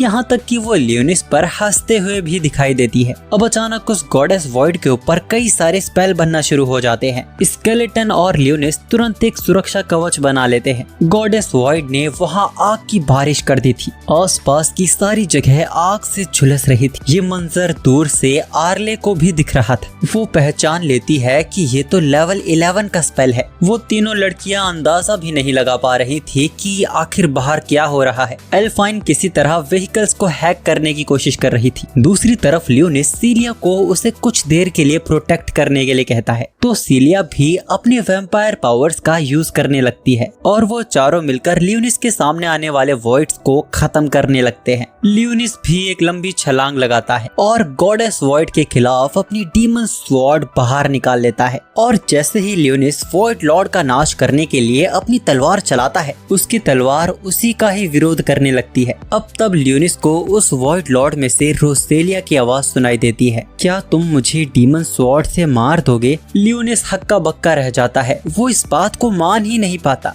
वो गॉडेस वॉइड लॉर्ड पर हमला कर देता है, लेकिन वॉइड लॉर्ड की होली प्रोटेक्शन उसे डीमन स्वॉर्ड के हमले से भी बचा लेती है, जिसके बाद उसके शरीर से अनगिनत होली स्पेयर्स निकलने लगते हैं, जिसकी चपेट से कोई भी नहीं बच पाता। सदमे में होने की वजह से लियोनिस को भी एक लग जाता है। सीलिया तुरंत लियोनिस के पास जाने की कोशिश करती है, लेकिन गॉडेस वॉइड वापस से तैयार हो जाती है उसी ताकतवर हमले को करने के लिए। सीलिया को गुस्सा आ जाता है लियोनिस को बचाने के लिए। सीलिया अपने वैम्पायर ड्रेस को पहनती है और एक ताकतवर हमला गॉडेस वॉइड पर कर देती है। गॉडेस वॉइड जमीन पर गिर गई थी, जिससे उन्हें थोड़ा वक्त मिल जाता है। लियोनिस कोई जवाब नहीं दे रहा था। लियोनिस वापस से अपने प्रॉमिस को याद करने लगता है कि वो रोसेलिया को कैसे भी ढूंढ निकालेगा। प्रेजेंट में लियोनिस सीलिया को किसी तरह भागने के लिए कहता है। लियोनिस ये अपनी गलती मानता है कि उसने सीलिया को अपना सैनिक बनाया। वो नहीं चाहता कि सीलिया को उसकी वजह से यहाँ सफर करना पड़े। सीलिया लियोनिस की गर्दन के पास अपना सिर लाती है। लियोनिस भी मन ही मन कहता है कि मेरा सारा खून चूस लो, ये तुम्हारी मदद करेगा यहाँ से भाग निकलने में। अब हमें रोसेलिया के उसके दूसरे प्रॉमिस के बारे में पता चलता है कि अगर उसका जन्म किसी अलग अजीब चीज में हुआ तो लियोनिस उसे अपनी डीमन स्वॉर्ड से मार देगा। ये सुन डीमन लॉर्ड लियोनिस एकदम हैरान रह जाता है। प्रेजेंट में हम देखते हैं कि सीलिया यहाँ से भागने की जगह लियोनिस को उसी के खून से ठीक करने लगती है, लेकिन अब लियोनिस को जिंदा रहने का कोई मकसद दिखाई नहीं देता। जब रोसेलिया ही नहीं रही तो उसका जन्म लेने का क्या मतलब रह गया है। अब कहानी वापस से पास्ट में जाती है। लियोनिस ने रोसेलिया को मारने से साफ मना कर दिया था, तो रोसेलिया भी लियोनिस को इस बात को भूल जाने के लिए कहती है। लेकिन जब वो वक्त आएगा तब लियोनिस को अपनी ड्यूटी निभानी होगी। उसे असली रोसेलिया को ढूंढना होगा। जो डीमन स्वॉर्ड उसने लियोनिस को दी है वो लियोनिस को उसकी असली मंजिल तक पहुंचाने में मदद करेगी। अब प्रेजेंट में लियोनिस रियलाइज करता है कि ये कोई सपना नहीं है, बल्कि ये असली यादें हैं जो रोसेलिया ने मिटा दी थी, और अब उसे ये सब वापस से याद आ रहा है। अब लियोनिस सोचता है कि रोसेलिया ने 1000 सालों पहले कहा था कि उसे उसके रियल वन को ढूंढना होगा, तो अगर ये डीमन स्वॉर्ड उसे रोसेलिया तक पहुंचाएगी तो लियोनिस कभी इस तलवार को असली रोसेलिया के सामने निकाल ही नहीं पाता। अब इस नकली गॉडेस को मार गिराने के लिए लियोनिस वापस से खड़ा हो जाता है, लेकिन सीलिया को अभी भी लियोनिस के चोटों की चिंता हो रही थी। लेकिन अब लियोनिस ठीक है। रोसेलिया ने हमेशा बस उसका खून चूसा है, लेकिन जब आज उसने उसका खून वापस लौटाया जिसमें लियोनिस की शक्तियां हैं, लियोनिस को पुरानी चीजें याद आने लगी। लियोनिस सीलिया से उसकी ड्रेस का थोड़ा सा हिस्सा मांगता है, जिससे वो अपनी चोट को वापस से ठीक कर लेता है। लियोनिस में अभी भी थोड़ी ताकत बाकी है, लेकिन पिछले हमले में उसकी लगभग ताकत खत्म हो गई थी। तब वो नाइट स्पिरिट सामने आती है और लियोनिस को उनकी आत्माओं का यूज करने के लिए कहती हैं, और तभी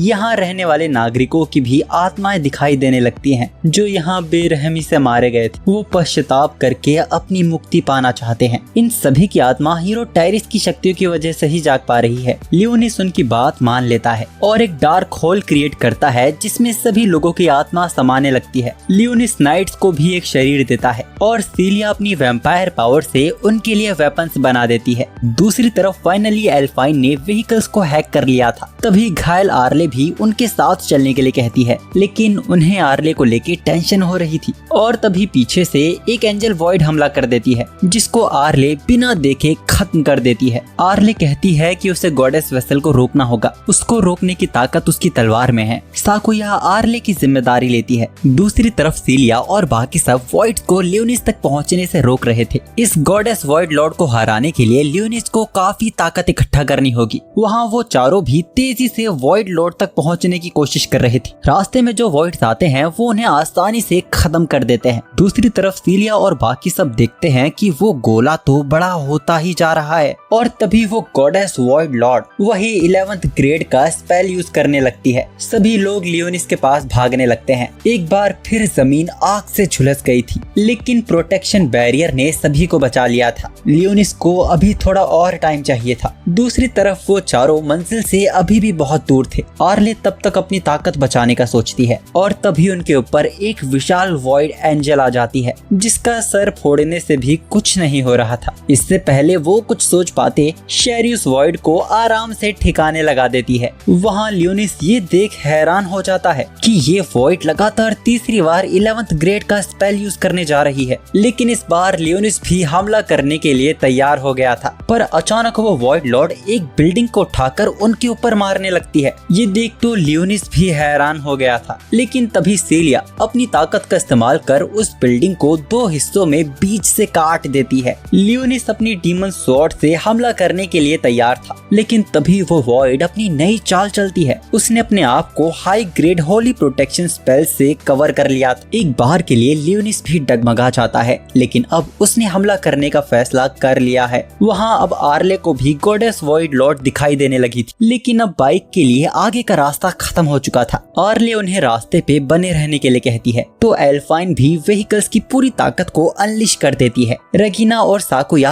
अपनी पूरी ताकत का इस्तेमाल कर वॉइड लॉर्ड पर हमला करते हैं, लेकिन उनके हमले से उसके कवच को कुछ नहीं होता और फिर आर्ले अपनी डीमन स्वॉर्ड से हमला करती है जिसने वॉइड लॉर्ड की शील्ड को तोड़ उसे काफी घायल कर दिया था। लियोनिस भी हैरान हो जाता है कि ये किसने किया, लेकिन अब वक्त था लियोनिस के हमला करने का। लियोनिस अपनी डीमन स्वॉर्ड से हमला करता है और गॉडेस वॉइड लॉर्ड खत्म होने लगती है। उसके साथ वो छोटे वॉइड्स भी खत्म होने लगते हैं। सीलिया के पिता की कही वो बात सच हो गई थी। डीमन लॉर्ड वापस से जागेगा और उनके लिए वॉइड्स को हराएगा। अब यहाँ नाइट स्पिरिट्स को भी मुक्ति मिल गई थी। उनके जाने का वक्त आ गया है। वो सीलिया को उसकी जिम्मेदारी बखूबी निभाने के लिए कहते हैं। रेगिना और बाकी सब ने भी आखिर सीलिया और लियोनिस को ढूंढ लिया था। लियोनिस आर्ले को उनके साथ देख हैरान हो जाता है। साकुया बताती है कि इसी ने ही उस वॉइड लॉर्ड को हराया है। 7th असॉल्ट गार्डन से भी आखिर मदद पहुंच चुकी थी। खैर लियोनिस को ये तो समझ आ गया था कि गॉडेस वॉइड लॉर्ड की शील्ड टूटी कैसे, लेकिन वो ये नहीं समझ पा रहा कि एल्विन हीरो इस सदी में क्या कर रही है। तभी लियोनिस सीलिया को एक किताब पढ़ता हुआ देखता है। सीलिया उसे बताती है कि ये उसके पापा की किताब है। इसमें डीमन लॉर्ड की कहानी है जिसको आखिर में हीरोज मिलकर हरा देते हैं और लियोनिस को ये कहानी बिल्कुल पसंद नहीं आती। ये बात तो जाहिर थी कि लोग 1000 साल के पहले इतिहास को भूल गए हैं और उनकी कहानी बस किस्से कहानियों में ही रह गई है। खैर लियोनिस वापस घर पहुंचकर ब्लैकएश को नेफेकिस के बारे में बताता है। उसने टियारिस को वापस से रिवाइव किया और नकली रोसेलिया को भी बनाया। अगली बार जब वो लियोनिस के हाथ लगेगा, लियोनिस उससे सारी बात जबरदस्ती निकलवा लेगा। शेरी लियोनिस को एल्फ हीरो से भी सावधान रहने के लिए कहती है। शेरी उसे बताती है कि अभी आर्ले हॉस्पिटल में है, अभी उसके मकसद का पता नहीं, शायद वो लियोनिस के पीछे हो सकती है। वैसे शेरी लियोनिस से ये बात भी उठाती है कि उसने सीलिया को ट्रू एंसेस्टर की ड्रेस दी है। लियोनिस हाँ बोल देता है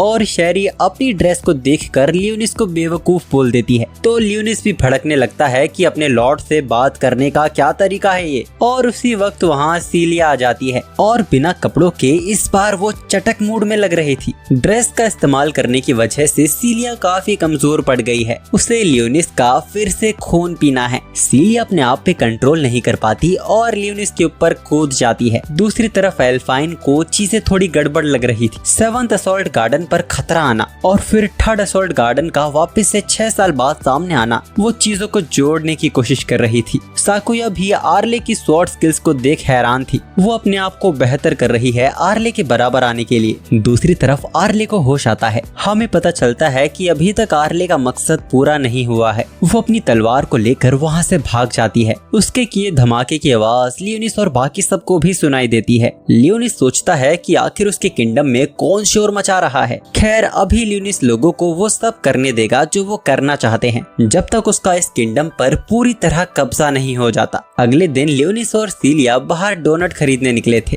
और तभी एक छोटी सी बच्ची लियोनिस के ऊपर पॉपकॉर्न गिरा देती है। लेकिन लियोनिस गुस्सा नहीं होता और कहता है कि वो बिल्कुल ठीक है। जिस डीमन लॉर्ड को 1000 सालों पहले इंसानों से नफरत थी, अब वो इंसानों के बीच रह रहा है। और यहाँ पे इस एनीमे का पहला सीजन खत्म होता है। इसके अगले सीजन की डेट का अभी तक कुछ पता नहीं है। तब तक आप हमारे बाकी एनिमेज को चेकआउट कर सकते हैं। वीडियो पसंद आई हो तो वीडियो को लाइक करके चैनल को सब्सक्राइब जरूर कीजिएगा।